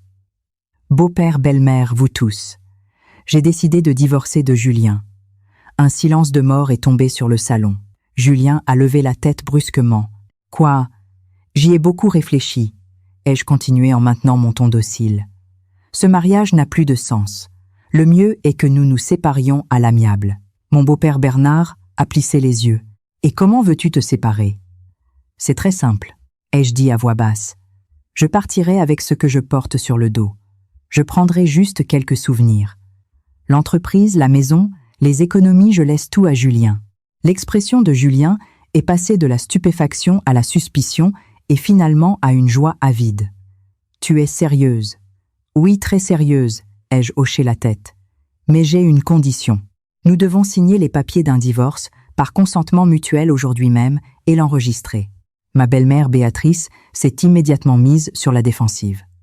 Pourquoi tant de précipitation ? Qu'est-ce que tu manigances ? Maman, l'a interrompu Julien. Camille cède sur tout. Qu'est-ce que tu veux soupçonner de plus ? Il s'est tourné vers moi, les yeux brillants d'excitation. D'accord. On y va aujourd'hui même. Un instant. Mon beau-frère Maxime a pris la parole soudainement. Belle-sœur, tu ne vas vraiment rien demander. C'est un peu bizarre. J'ai souri avec amertume. Maxime, penses-tu qu'en ce moment je me soucie de l'argent ? J'ai regardé autour de moi, parcourant un à un les visages remplis de cupidité. Ces 6 derniers mois, j'ai perdu mon mari. J'ai perdu mon foyer et j'ai même failli perdre la raison. Maintenant, je veux juste recommencer à zéro. La prestation était parfaite. J'ai vu la méfiance disparaître lentement des yeux de ma belle-mère. Julien, impatient, sortait déjà son téléphone pour appeler son avocat. Ah, au fait, ai-je dit comme si je venais de m'en souvenir. Je peux aller un instant dans la chambre pour récupérer mes affaires personnelles. Juste quelques vieux vêtements et un album photo. Julien a fait un geste de la main. Bien sûr, fais ce que tu veux. Tu as besoin d'aide. Non, merci. Je peux le faire seul. Je me suis dirigée vers la chambre en réprimant un sourire. Dès que j'ai fermé la porte, j'ai sorti la valise que j'avais déjà préparée sous le lit. J'ai fait semblant de mettre quelques vêtements et un album, mais mon véritable objectif était le compartiment secret dans le mur. J'ai déplacé la table de chevet et frappé doucement le mur. J'ai tout de suite trouvé l'endroit qui sonnait creux. Avec une épingle à cheveux, j'ai soulevé délicatement le papier peint décollé et j'ai glissé ma main. J'ai trouvé un petit sac en soie. À l'intérieur, le pendentif Belle Époque de ma grand-mère reposait intact, sous la lumière du matin. Il émettait un doux éclat. Ce bijou familial avait une valeur suffisante pour acheter cette maison entière plusieurs fois. Je l'ai trouvé. J'ai embrassé le pendentif et je l'ai rangé avec soin contre ma poitrine. 10 minutes plus tard, je suis retournée dans le salon avec ma valise. Julien avait déjà l'accord de divorce prêt et parlait au téléphone avec son avocat. Oui, comme on en avait parlé. Elle renonce volontairement à tous les biens. Oui, c'est ça. Elle va le signer tout de suite. Je me suis assise à côté de lui en silence et j'ai pointé discrètement mon téléphone vers lui pour enregistrer sa voix arrogante. Cette femme est une idiote complète. Après des années à travailler gratuitement comme une bonne à la maison, elle part maintenant les mains vides. Haha. Cet enregistrement ferait un joli souvenir. À midi, nous sommes allés chez l'avocat et le notaire pour finaliser le divorce par consentement mutuel. Le processus a été étonnamment simple. En moins d'1 heure, les papiers étaient signés. En sortant, Julien a poussé un long soupir, comme s'il s'était délesté d'un grand poids. « Camille, merci pour tout le temps passé ensemble », a-t-il dit hypocritement. « Si un jour tu as besoin d'aide, n'hésite pas à m'appeler. » J'ai souri et j'ai hoché la tête. « Je le ferai. » Ah, au fait, j'ai sorti une enveloppe de mon sac. C'est un cadeau pour toi. Félicitations pour avoir recouvré ta liberté. Julien a pris l'enveloppe avec étonnement. Qu'est-ce que c'est? Ouvre-la quand tu seras rentré. Je me suis tournée vers le taxi qui m'attendait déjà. Adieu, Julien. Tandis que le taxi s'éloignait, j'ai vu par la vitre arrière comment Julien, incapable de se retenir, ouvrait l'enveloppe. À l'intérieur, il y avait les photos de Lola entrant et sortant de l'hôtel avec d'autres hommes, et un rapport de prédiction ADN qui indiquait une probabilité de 99% que Julien ne soit pas le père du bébé. Le premier cadeau. J'espère qu'il te plaira, ai-je murmuré. Mon arrêt suivant a été la banque. J'avais rendez-vous avec mon conseiller bancaire pour finaliser les démarches. Madame Camille, souhaitez-vous clôturer ce compte joint? A demandé le conseiller. Il reste un solde de plus de 300 000 €. Transférez tout sur ce compte, lui ai-je tendu un papier. Ensuite, fermez-le. C'était un autre compte joint dont Julien ne se souvenait même pas de l'existence. L'argent que nous avions économisé au début de notre mariage, notre fonds pour nos rêves, avant que l'entreprise ne grandisse. Il avait complètement oublié cet argent. De la banque, je suis allée au bureau de poste. J'ai envoyé 2 colis. Le premier à ma belle-mère Béatrice. Il contenait des copies des reçus des prêteurs sur gage où Lola avait vendu ses bijoux accompagnés de photos des objets. Le second à M. Moreau, le vice-président de l'entreprise. Il contenait toutes les preuves irréfutables du détournement de fonds de Julien. Ma dernière destination fut un cabinet d'avocats. Mon propre avocat m'y attendait. Madame la directrice, tout est prêt. Il a fait glisser une pile de documents vers moi. Voici tous les papiers légaux que vous avez demandés. Le certificat de renonciation aux biens communs, le contrat de transfert des actions de l'entreprise et la déclaration d'exonération des dettes. Je les ai examinés rapidement. J'ai confirmé que tout était en ordre et j'ai signé. Quand l'autre partie les recevra-t-elle? Demain matin, j'irai personnellement à l'entreprise de M. Julien pour les lui remettre. L'avocat a souri, et je lui rappellerai que selon cet accord, en renonçant à tous les biens, vous êtes également exempté de toutes les dettes conjointes. Selon mes recherches, la dette actuelle de l'entreprise approche les 20 millions d'euros. J'ai hoché la tête avec satisfaction. C'était parfait. Au crépuscule, je suis retournée dans la maison que je ne pouvais plus appeler mienne pour faire un dernier nettoyage. Julien n'était pas là. Il était probablement en train de chercher Lola pour lui demander des explications. Pour moi, c'était la situation idéale. Dans le débarras, j'ai trouvé une boîte poussiéreuse. Elle contenait des souvenirs de mon époque universitaire. D'un vieil annuaire décoloré, j'ai sorti une petite clé usée. La clé du coffre-fort de la banque suisse. Elle était restée cachée là, sans que personne n'en connaisse la valeur. Juste au moment où j'allais partir, mon téléphone a sonné. C'était mon père. « Tu as fini ?» a-t-il demandé de façon concise. « Oui, je viens de signer. Le vol pour la Suisse part demain matin. » Mon père est resté silencieux un instant. « Camille, tu dois vraiment en arriver là. Papa, tu connais mon caractère, » ai-je dit à voix basse. « Une fois que je prends une décision, je ne fais jamais marche arrière. » Compris. Mon père a soupiré. « Rappelle-toi juste une chose. Quoi qu'il arrive, le groupe Valmont sera toujours à tes côtés. » J'ai raccroché et jeté un dernier coup d'œil à la maison où j'avais vécu pendant 5 ans. Étonnamment, je ne ressentais aucune nostalgie. Tous les bons souvenirs avaient volé en éclats dans cette comédie du jour de mon anniversaire. Je suis retourné à l'appartement que j'avais loué temporairement et j'ai commencé à faire ma valise. En réalité, je n'avais pas grand-chose à emballer. Les choses importantes, je les avais déjà envoyées en Suisse par l'intermédiaire d'un ami. Je n'avais besoin que de quelques vêtements de rechange et des documents essentiels. Le téléphone a de nouveau sonné. Cette fois, c'était Sarah. « Camille, qu'est-ce que tu as fait ?» La voix de Sarah était surexcitée. « Julien cherche Lola comme un fou. Il vient de faire irruption dans l'hôtel où elle séjourne et a saccagé la chambre. Je lui ai juste raconté une petite partie de la vérité, ai-je dit l'air de rien. Ce n'est pas tout. » Sarah a baissé la voix. « Je viens de recevoir des informations du commissariat. Soudain, la banque a envoyé une inspection à l'entreprise de Julien. Quelqu'un a dénoncé une comptabilité frauduleuse. Ça a un rapport avec toi, n'est-ce pas ? J'ai répondu avec un sourire. Sarah, demain je pars pour la Suisse. Si vite, s'est écriée Sarah. Quand est-ce qu'on se reverra ? Bientôt, lui ai-je promis. Dès que je serai installée, je t'inviterai. Ah, au fait, une faveur, donne ça à Hugo. Je lui ai donné l'emplacement d'une clé USB qui contenait une lettre de recommandation pour mon assistant et un petit cadeau. Avec ça, il en aurait assez pour trouver un bon emploi dans une autre entreprise. Bien sûr, j'y avais aussi glissé quelques données internes de l'entreprise de Julien. La nuit était bien avancée, mais je n'arrivais pas à dormir. L'écran de mon téléphone s'est illuminé. C'était un appel de Julien. Je n'ai pas répondu. Immédiatement, il a commencé à pleuvoir des SMS. « Camille, tu m'as piégé. Ces preuves, c'est toi qui les as falsifiées, n'est-ce pas ? L'enfant de Lola est à moi. La banque vient de dire qu'elle va retirer tous les prêts. C'est toi, réponds. Nous devons parler. Salope, tu vas pourrir en enfer. » En lisant le dernier message, j'ai éclaté de rire. J'ai mis le téléphone en mode avion et je me suis endormi paisiblement.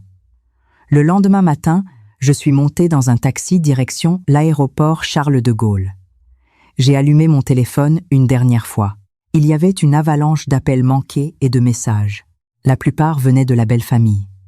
Le joyau de la couronne était un message vocal que ma belle-mère Béatrice m'avait envoyé à 3 heures du matin. D'une voix hystérique, elle me maudissait en disant que j'avais ruiné la famille, que j'étais une femme rusée et mauvaise comme un serpent. « Merci pour le compliment », ai-je répondu à voix basse. Puis j'ai retiré la carte SIM du téléphone. Je l'ai cassée en 2 et je l'ai jetée par la fenêtre, au comptoir d'enregistrement de l'aéroport. J'ai tendu mon passeport et mon billet d'avion. L'employé a souri et a demandé « Madame Camille, ce voyage en Suisse, c'est pour les affaires ou pour le plaisir ?» « Je rentre chez moi », ai-je répondu avec calme. Je retourne dans mon foyer. Quand l'avion a décollé, j'ai vu par le hublot la ville où j'avais vécu plus de 30 ans devenir de plus en plus petite jusqu'à disparaître finalement dans les nuages. Je n'ai ressenti aucune tristesse, seulement un immense soulagement. Sur ma poitrine, le pendentif Belle Époque de ma grand-mère me transmettait une chaleur réconfortante. Ce bijou avait dû être témoin d'innombrables gloires et chutes, et maintenant il serait témoin d'un nouveau départ. Adieu mon passé. J'ai fermé les yeux. Nouvelle vie me voilà. Et à l'autre bout du monde, pour la famille de Julien, le cauchemar ne faisait que commencer. Le matin, sur le lac des 4 cantons, une brume fine comme de la soie glissait doucement sur la surface de l'eau. Debout, sur la terrasse de ma nouvelle maison, avec une tasse de café chaud, Entre les mains, j'observais les montagnes enneigées au loin, se teinter d'or avec la lumière de l'aube. Je n'étais en Suisse que depuis 3 jours, mais je me sentais plus libre que durant les 5 dernières années. Mon téléphone a vibré. C'était un message de Marion. « Tu as vu les nouvelles ? L'entreprise de Julien.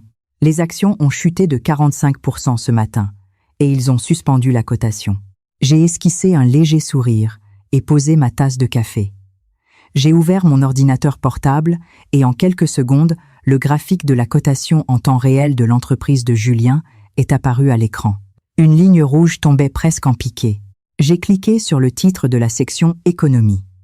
L'entreprise technologique K-Tech s'effondre dans une crise de la dette. La direction visée par une enquête pour détournement de fonds. L'article mentionnait que le vice-président M. Moreau avait formellement dénoncé le président Julien pour avoir utilisé plus de 20 millions d'euros des fonds de l'entreprise à des fins personnelles et pour l'achat de biens immobiliers. Le coup de grâce était que les banques avaient soudainement retiré leurs lignes de crédit, laissant K-Tech sans liquidité et avec plusieurs projets au bord de l'annulation. Ça a explosé plus tôt que je ne le pensais, ai-je murmuré.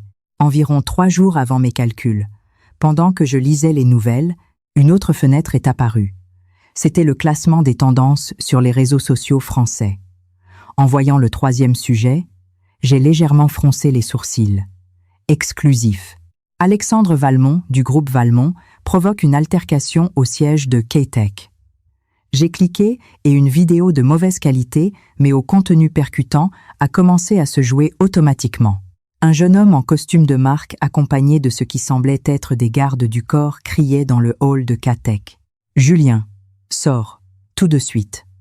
Ne crois pas que tu comptes te cacher après avoir mis ma nana enceinte. » La section des commentaires était un chaos. C'est Alexandre Valmont depuis quand Lola est-elle sa copine? Quel feuilleton chez les riches? Lola n'était pas la maîtresse de Julien. Dernière minute, la rumeur dit que Lola sortait avec plusieurs riches à la fois. Même elle ne sait pas qui est le père. J'ai fermé la vidéo et pris une gorgée de café. Sarah avait été incroyablement efficace. Il semblait que les preuves étaient tombées entre de bonnes mains. Le téléphone a de nouveau sonné. Cette fois, c'était mon père. Bernard est venu me voir ce matin. Il s'est mis à genoux et m'a supplié pour une aide financière. J'ai répondu « Et que lui as-tu dit, papa ?» Je lui ai dit que j'y réfléchirais et je lui ai donné 3 jours de délai. Parfait. J'ai reposé le téléphone et ouvert le lien d'accès à distance aux caméras de sécurité que j'avais installées dans l'ancienne maison. Les micro-caméras que j'avais placées partout chez la belle famille il y a 6 mois allaient enfin être utiles. En voyant l'image du salon, j'ai failli recracher mon café. Ma belle-mère Béatrice retournait toute la maison dans une crise d'hystérie criant toutes sortes d'injures. « Salope, toutes les mêmes. Où est mon bracelet et mon collier de diamants ?» Mon beau-père Bernard était assis sur le canapé, le visage cendré. « Arrête de chercher. La police dit que Lola a vendu tous ses bijoux chez des prêteurs sur gage. Impossible. Ce sont les économies de toute ma vie. » Ma belle-mère s'est effondrée sur le sol sanglotant. « Tout est de la faute de ton fils pour avoir amené cette mauvaise femme chez nous. » J'ai basculé sur la caméra du bureau. Julien criait au téléphone. « Je m'en fous de comment vous faites. Retrouvez-la. » Elle s'est enfuie avec les 2 derniers millions qui restaient sur mon compte. On a dû lui dire quelque chose à l'autre bout du fil car soudain il a jeté son téléphone contre le mur. Incapable, vous ne servez à rien. Finalement, j'ai vérifié la caméra la plus intéressante, celle du débarras. Étonnamment, Lola était toujours là. Elle était en train de fouiller secrètement dans ma valise. D'une poche cachée, elle a sorti plusieurs cartes bancaires et mon passeport avec un sourire cupide. Intéressant. Elle pensait qu'elle aurait déjà fui loin, mais elle avait encore le toupet de revenir pour voler. Tant mieux. J'avais besoin d'une preuve plus directe. J'ai fait une capture d'écran et je l'ai envoyée à Sarah avec l'emplacement exact de Lola. Dis à Julien que son grand amour est dans le débarras de notre maison. Moins de 10 minutes plus tard, la caméra a capturé Julien, courant vers le débarras. Derrière lui, 2 policiers le suivaient. La scène suivante a été un chaos absolu. Lola a crié et essayé de s'enfuir, mais les flics l'ont arrêtée. Julien l'a attrapée par les cheveux en l'insultant. Le son était si clair qu'on l'entendait parfaitement depuis la caméra du 2e étage. Lola ne s'est pas laissée faire. Elle l'a giflé en hurlant. Et toi, tu te prends pour qui? De tous les pigeons avec qui j'ai été, tu étais le plus fauché. La comédie s'est terminée avec Lola arrêtée pour vol et escroquerie. Julien a été retenu par un autre policier qui lui a demandé de l'accompagner au commissariat pour faire une déposition concernant les problèmes financiers de son entreprise. J'ai éteint les caméras et j'ai poussé un long soupir. Cette vengeance était bien plus divertissante que je ne l'avais imaginé. Tout ce que j'avais prévu prendre des semaines ou des mois s'était réalisé en seulement 3 jours. L'après-midi, j'ai conduit jusqu'à la banque privée à Genève. Le directeur Maurice m'a reçu personnellement. « Madame, le portefeuille d'actifs que vous avez déposé dans notre banque est très stable. » Il m'a tendu un rapport. « Compte tenu de votre profil d'investissement, je recommande d'augmenter légèrement les investissements dans l'or et l'art. » En feuilletant le rapport, j'ai vu un nom familier. Cette collection d'art antique asiatique qui est maintenant aux enchères. Elle inclut de la céramique de la dynastie Song. Oui, c'est de la collection d'une personne qui souhaite rester anonyme. Maurice a souri. Si vous êtes intéressé, je peux organiser une visite privée. Non, merci. Ai-je secoué la tête. C'étaient les pièces de ma propre collection. En sortant de la banque, j'ai reçu un SMS d'un numéro inconnu. Tu crois que tu as gagné, n'est-ce pas? Je te trouverai. Je te le jure, salope. C'était Julien. J'ai souri et bloqué le numéro. Il ne valait pas la peine de prêter attention aux aboiements d'un chien errant. De retour dans ma villa au bord du lac, j'ai décidé de mettre un point final à ma vengeance. J'ai allumé l'ordinateur et rassemblé dans un seul fichier toutes les informations sur les autres hommes de Lola, les registres de ses entrées à l'hôtel et le rapport de prédiction ADN du bébé. J'ai joint une photo de Lola arrêtée par la police et je l'ai envoyée à Julien par email. L'objet était « Je vous souhaite tout le bonheur du monde ». Après avoir cliqué sur « Envoyer », j'ai ressenti une libération sans précédent. L'énorme pierre qui oppressait mon cœur depuis 6 mois s'était enfin brisée en morceaux. J'ai dîné dans un restaurant sur les rives du lac. Le chef m'a préparé une fondue, un plat traditionnel suisse. Pendant que je savourais le repas, mon téléphone a vibré. C'était Sophie. J'ai hésité un instant, mais j'ai répondu « Belle-sœur ». Non, Camille. La voix de Sophie était étouffée par les larmes. Je sais que je n'ai pas le droit de te demander quoi que ce soit, mais la famille est complètement ruinée. Papa a fait un infarctus à cause de la tension. Maman a perdu la tête. Mon frère fait l'objet d'une enquête policière et l'entreprise va se déclarer en faillite demain. J'ai fait tourner mon verre de vin en silence. « Camille, s'il te plaît, pourrais-tu nous prêter un peu d'argent ?» La voix de Sophie s'estompait. Je sais que c'est une demande déraisonnable. Sophie, je l'ai interrompue avec calme. Tu te souviens de ce que toute ta famille m'a fait le jour de mon anniversaire? Il y a eu un long silence à l'autre bout. Je suis désolée, a-t-elle finalement dit entre ses sanglots. Tu n'as pas à t'excuser. J'ai coupé un morceau de pain. De toute façon, je n'ai pas l'intention d'accepter tes excuses. J'ai raccroché. J'ai mis le téléphone sur silencieux et j'ai continué mon dîner. Dehors, le lac brillait et les montagnes enneigées se dressaient majestueusement au loin. Le monde était si vaste et ma nouvelle vie ne faisait que commencer. De retour à la villa, je n'ai pas pu résister à l'envie de vérifier les informations de Paris. Catech était déjà officiellement entré en liquidation judiciaire et plusieurs entreprises partenaires, ainsi que des banques, avaient déposé des plaintes. Sur les réseaux sociaux, des révélations sur Lola n'arrêtaient pas d'apparaître ses antécédents, d'escroqueries les preuves de ses relations simultanées avec plusieurs hommes d'affaires, et même des photos de son passé, travaillant dans des bars à hôtesse. Mais ce qui m'a le plus surprise, c'est un message de Sarah. Lola a tout avoué. Elle dit que le bébé qu'elle attendait était en réalité de Maxime, ton beau-frère. Face à ce retournement dramatique, je suis restée perplexe pendant quelques secondes. Maxime, le beau-frère, toujours silencieux et réservé, avait eu une liaison avec Lola. Maintenant, je comprenais son regard complexe à l'hôpital. Je lui ai répondu « Julien est au courant. » Oui, il l'a appris au commissariat et il s'est jeté sur Maxime. Les flics ont dû les séparer. La famille est en ce moment une vraie poudrière. J'ai secoué la tête et j'ai éteint mon téléphone. Ce soap opéra n'avait plus rien à voir avec moi. Avant de m'endormir, j'ai vérifié mes emails. Il y avait une invitation d'une maison de vente aux enchères. Ces pièces de céramique de la dynastie Song seraient mises aux enchères le mois prochain et on s'attendait à ce que le lot dépasse les 5 millions de francs suisses. J'ai répondu confirmant ma présence et j'ai fermé l'ordinateur portable. Debout, devant la baie vitrée, j'ai observé comment la lumière de la lune se déversait sur le lac, se brisant en milliers d'éclats d'argent. La Camille, qui tremblait d'humiliation et de trahison il y a 6 mois, avait maintenant trouvé une toute nouvelle vie à l'autre bout du monde. Le goût de la vengeance était plus doux que je ne l'avais imaginé, non pas pour le plaisir qu'il procurait, mais parce qu'il m'avait enfin fait comprendre que certaines personnes ne méritaient pas une once de ma sincérité, et que je méritais une vie bien meilleure. Demain, je visiterai l'école d'art locale pour discuter d'un projet de collaboration. La semaine prochaine, j'avais rendez-vous avec le meilleur gynécologue de Suisse pour un bilan complet. Le mois prochain, quand ces antiquités seraient vendues, je créerai une fondation pour aider les femmes victimes de violences conjugales. L'entourage de Julien faisait maintenant partie du passé. Comme disait toujours ma grand-mère, les méchants reçoivent leur propre punition et nous n'avons qu'à vivre mieux. La nuit était profonde. Je me suis couché. J'ai laissé le pendentif Belle Époque de ma grand-mère sur la table de chevet. Cette nuit, sans aucun doute, je ferai de beaux rêves. Quand la sonnette a retenti, j'étais dans le salon en train d'examiner les croquis de mon nouveau studio. Sur l'écran de l'interphone vidéo, j'ai vu un homme avec une barbe négligée et les yeux creux. Son costume était froissé comme s'il l'avait porté pendant très longtemps. J'ai plissé les yeux et au bout de 3 secondes, je me suis rendu compte que c'était Julien. En 6 mois, il semblait avoir vieilli d'au moins 10 ans.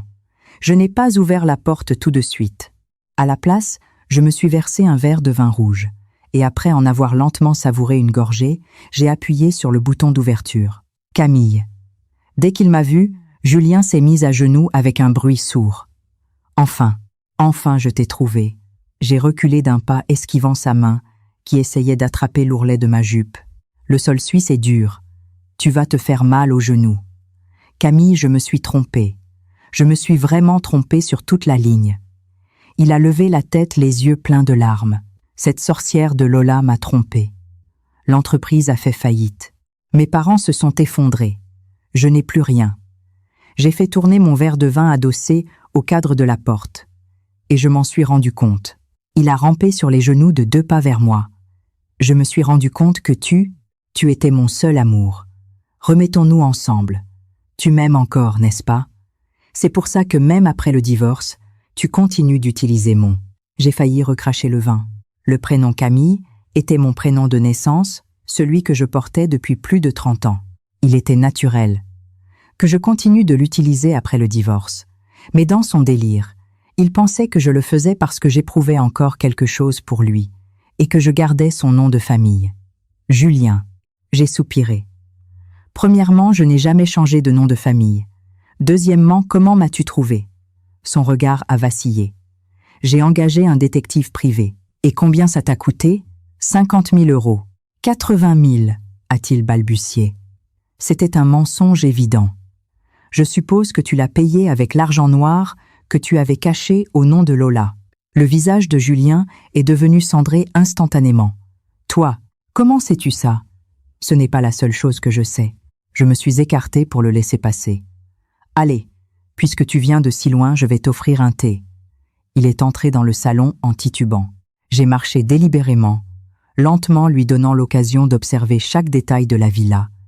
Les hauts plafonds, le vaste lac et les montagnes visibles à travers les baies vitrées, les tableaux originaux d'artistes, célèbres sur les murs et les antiquités disposées apparemment au hasard, mais d'une valeur inestimable. Tout ça est à moi, a-t-il dit d'une voix tremblante. Je lui ai servi le thé le moins cher que j'avais. Assieds-toi. Julien s'est assis avec précaution sur le bord du canapé, comme un plouc visitant la capitale pour la première fois. Ses yeux n'arrêtaient pas de regarder autour de lui jusqu'à ce qu'il se pose finalement sur le bracelet que je portais au poignet gauche. C'était un autre bijou de famille. Ce bracelet, il m'est familia. Bien sûr qu'il t'est familier, ai-je souri. Ta mère a essayé de me l'emprunter une fois. J'ai refusé. Sa pomme d'Adam a bougé visiblement. La sueur perlait sur son front. Camille, je sais que je me suis trompée par le passé, mais je le regrette vraiment. Regarde, je n'ai plus rien. On m'a confisqué mon passeport. J'ai dû entrer illégalement en Suisse. Que c'est touchant, ai-je dit en prenant une gorgée de vin. Et tu es venu me chercher pour me donner une autre chance. Soudain, il m'a attrapé la main. On peut recommencer à zéro. Tu as de l'argent, tu as des contacts, on peut se refaire. Je te jure qu'à partir de maintenant, je ne vivrai que pour toi. Je me suis dégagé et j'ai sorti un dossier d'un tiroir. Avant de parler de recommencer à zéro, il y a certaines choses que tu devrais savoir. Julien a ouvert le dossier avec étonnement.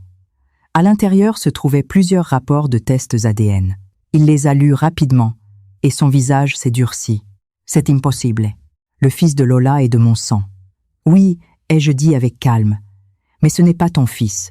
Selon les résultats, il y a 9,999% de probabilité que ce soit le fils de Maxime. Maxime, mon frère. Les mains de Julien ont commencé à trembler. Elle a aussi couché avec mon frère. Et ce n'est pas tout. Je lui ai tendu quelques photos supplémentaires. L'acte de propriété de la maison que tu lui as acheté en détournant les fonds de l'entreprise est à son nom et à celui de son cousin. Au fait, ce cousin est en réalité son premier amour. Les photos lui sont tombées des mains. Il s'est effondré sur le canapé, comme une marionnette dont on a coupé les fils. Pourquoi? Pourquoi tu me racontes tout ça? Parce que tu dois le savoir. Je me suis penché vers lui et j'ai dit mot pour mot. Tu n'as pas tout perdu parce que je me suis vengé. Tu as tout perdu à cause de ta propre stupidité et cupidité. Une étincelle de rage a brillé dans les yeux de Julien, mais il est rapidement revenu à son expression pitoyable. Camille, je sais que tu me détestes, mais pour les 8 années que nous avons passées ensemble. 8 années. Je n'ai pas pu m'empêcher de rire. Tu parles des 8 années pendant lesquelles tu as monté ton entreprise avec mon argent, tout en couchant avec ta secrétaire, ou des 8 années où toute ta famille a comploté pour m'obliger à accepter ta maîtresse. Il a levé la tête. Brusquement, tu étais au courant pour ma secrétaire. J'ai secoué la tête. Sais-tu pourquoi j'ai pu me venger de toi d'une manière aussi parfaite? Parce que je te connais trop bien tes habitudes, tes faiblesses, tous tes sales secrets. Je suis allée à la bibliothèque et j'ai sorti un album photo. Par exemple, sais-tu pourquoi j'ai transféré les biens de cette manière?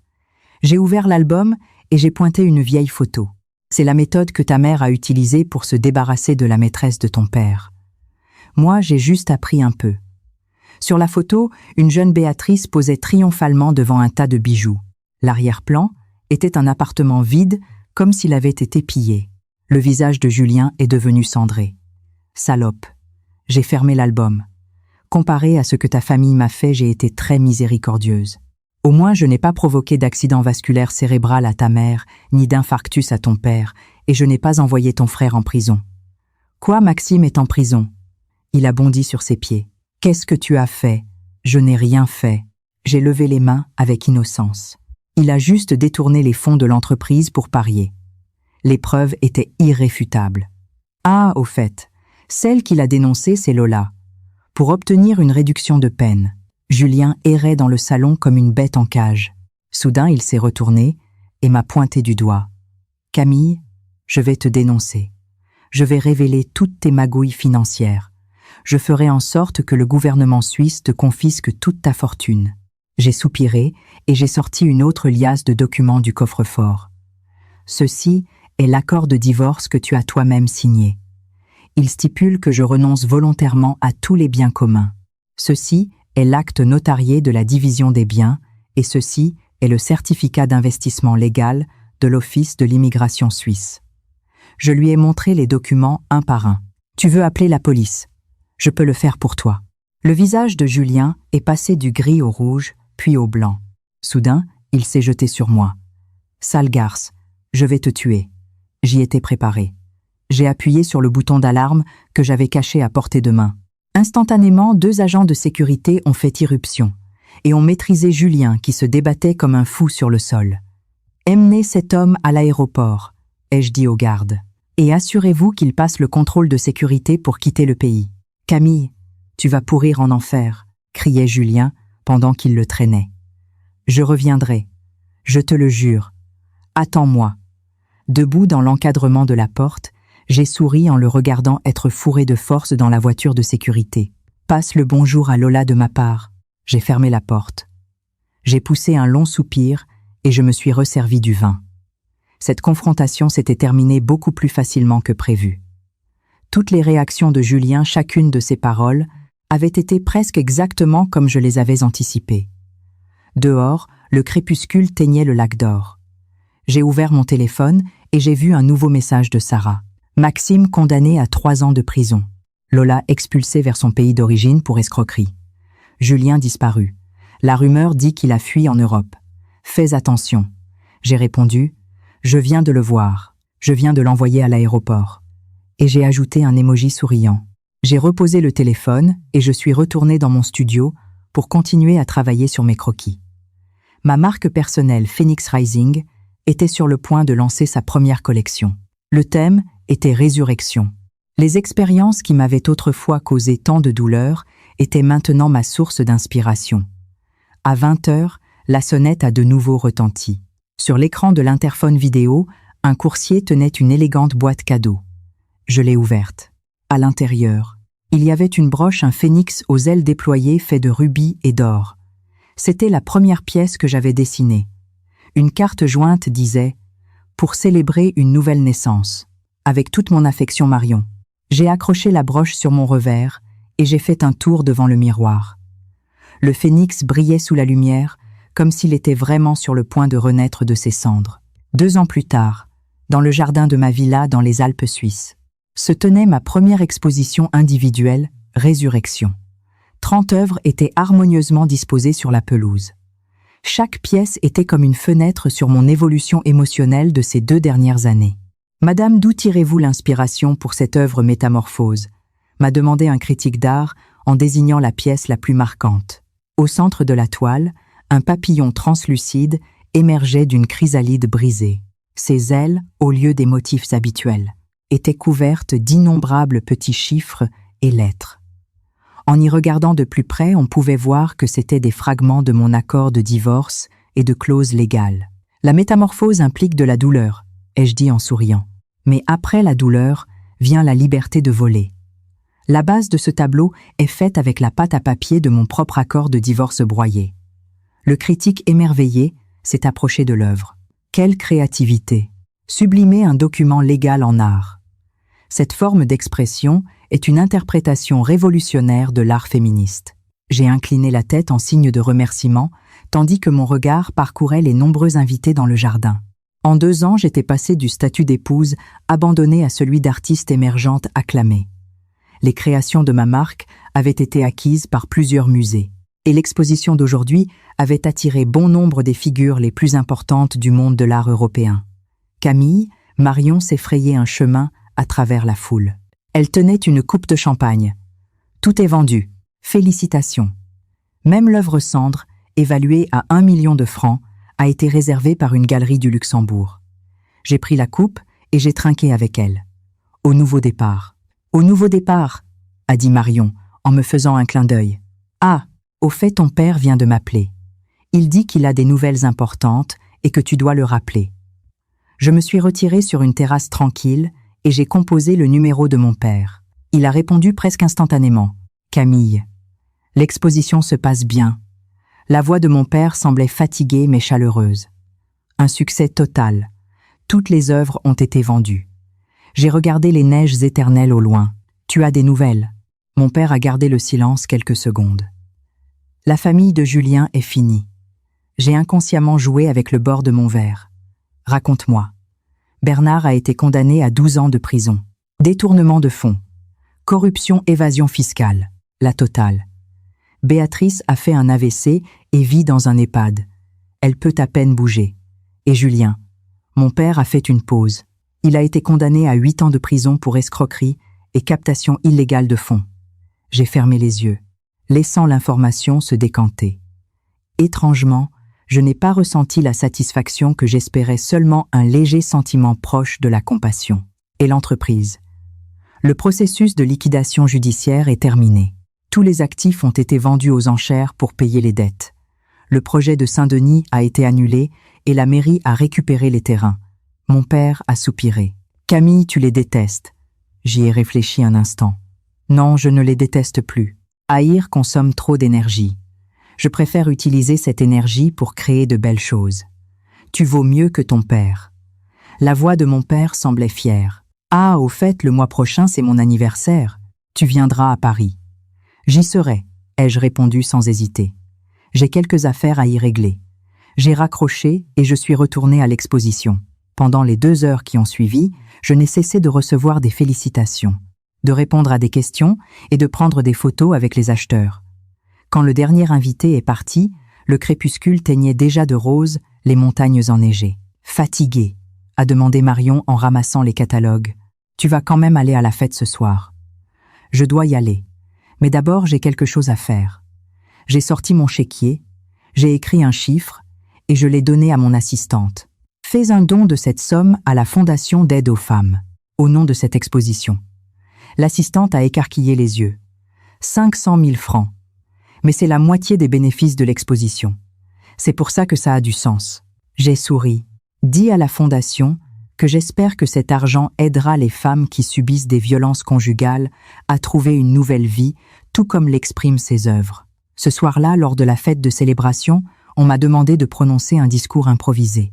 Debout devant l'Assemblée, j'ai partagé mon histoire publiquement pour la première fois. Il y a 2 ans, le jour de mon 32e anniversaire. Mon mari a ramené sa maîtresse enceinte et toute sa famille pour m'exiger d'accepter l'absurde situation que 2 femmes servent un seul homme. Ma voix était calme, sans rancune. À ce moment-là, j'ai cru que ma vie était finie. Mais aujourd'hui, debout ici, je veux dire à toutes les femmes qui ont souffert d'une trahison, ce n'est pas la fin. C'est le début d'une renaissance. Un chaleureux cortège d'applaudissements a éclaté dans la salle. Plusieurs femmes se sont approchées les larmes aux yeux pour m'enlacer. L'une d'elles m'a chuchoté. « Ton histoire m'a donné le courage de quitter le mari qui me maltraitait. » À cet instant, j'ai soudainement compris la différence entre la vengeance et la sublimation. La vengeance n'apporte qu'un plaisir éphémère. Mais transformer la douleur en une force pour aider les autres, c'est ça la véritable guérison. 1 mois plus tard, j'ai pris un vol retour pour Paris. 2 années avaient suffi pour changer le visage de la ville. De nouveaux bâtiments s'élevaient dans les rues familières et certaines anciennes boutiques avaient disparu. Avec des lunettes de soleil, j'ai marché seul parmi la foule. Personne n'aurait reconnu dans cette femme élégante et sûre d'elle l'épouse abandonnée et négligée d'autrefois. Après avoir réglé mes affaires familiales, je me suis senti étrangement attiré par un café que j'avais l'habitude de fréquenter. La décoration avait changé, mais la table près de la fenêtre était toujours là. J'ai commandé un café crème, comme lors de tant de matins de week-end passés. « Excusez-moi. » J'ai levé les yeux. Une jeune femme en uniforme de serveuse se tenait près de ma table. La tasse de café qu'elle tenait tremblait légèrement. J'ai mis un moment à la reconnaître. C'était Sophie, mon ancienne belle-sœur, autrefois si arrogante. Maintenant, son visage était rempli de soucis avec de profondes cernes sous les yeux. « Sophie », j'ai hoché la tête avec calme. « C'est vraiment toi. » Sa voix tremblait. « Je ne sais pas quoi dire. Je suis désolée. » J'ai accepté la tasse et l'ai posée sur la table. « Comment vas-tu? Comment pourrais-je aller bien ?» Elle a souri avec amertume en s'essuyant les mains. « Mon père est en prison, ma mère en EHPAD, mon frère aussi. Nous avons perdu la maison, les voitures. Je survis avec 2 emplois à temps partiel. J'ai bu une gorgée de café en silence. Avant cette scène m'aurait procuré une grande satisfaction, mais maintenant, je ne ressentais qu'une légère tristesse. « Camille, je sais que je n'ai aucun droit. » Sophie m'a attrapé la main soudainement. « Pourrais-tu me prêter de l'argent? Le traitement de ma mère est très... » J'ai retiré ma main doucement et j'ai sorti une carte de visite de mon sac. Voici les coordonnées de l'entreprise d'une amie. Il cherche une assistante de direction. Le salaire est bon. Si tu as besoin d'une recommandation, appelle-moi. Sophie est restée pétrifiée. Les larmes ont jailli de ses yeux. Tu ne me détestes pas. Je t'ai détesté, ai-je dit avec sincérité. Mais plus maintenant. J'ai laissé l'argent pour le café sur la table et je me suis levé. Prends soin de toi. En sortant du café, le soleil brillait fort. J'ai respiré à plein poumon l'air familier de la ville. J'ai eu l'impression qu'un nœud à l'intérieur de moi s'était enfin dénoué. La carte de visite aiderait sûrement Sophie à trouver un emploi. L'utiliser ou non, c'était maintenant sa décision. La générosité ne consiste pas à pardonner, mais à se libérer soi-même. Je n'étais plus enchaîné par la haine, mais je n'allais pas non plus agir de manière hypocrite, comme si rien ne s'était passé. Être que cet équilibre était la véritable signification de la maturité. Mon téléphone a vibré. C'était un message de Sarah. On m'a dit que tu étais à Paris. On se retrouve ce soir à notre endroit habituel. J'ai répondu, d'accord. Apporte une bonne bouteille de vin. J'ai un cadeau pour toi. J'ai hélé un taxi et jeté un dernier coup d'œil à la vitrine du café. Sophie était toujours là, serrant la carte de visite dans sa main, avec une expression complexe sur le visage. J'ai remonté la vitre et j'ai dit au chauffeur « Vers le centre-ville, s'il vous plaît ». La voiture s'est insérée dans le trafic dense. La lumière du soleil se déversait à travers la vitre sur mon visage. Elle était chaude. Demain, c'était mon 35e anniversaire. Et cette fois, bien que seul j'accueillerais mon nouvel âge sans me sentir isolé le moins du monde. Le pendentif en émeraude et diamants de la belle époque attendait dans mon sac le jour où il serait offert à un musée. Cette histoire, cet amour et cette haine, je les laisserais maintenant s'envoler avec le vent. Le chemin à parcourir était encore long, et il brillait d'une lumière éblouissante.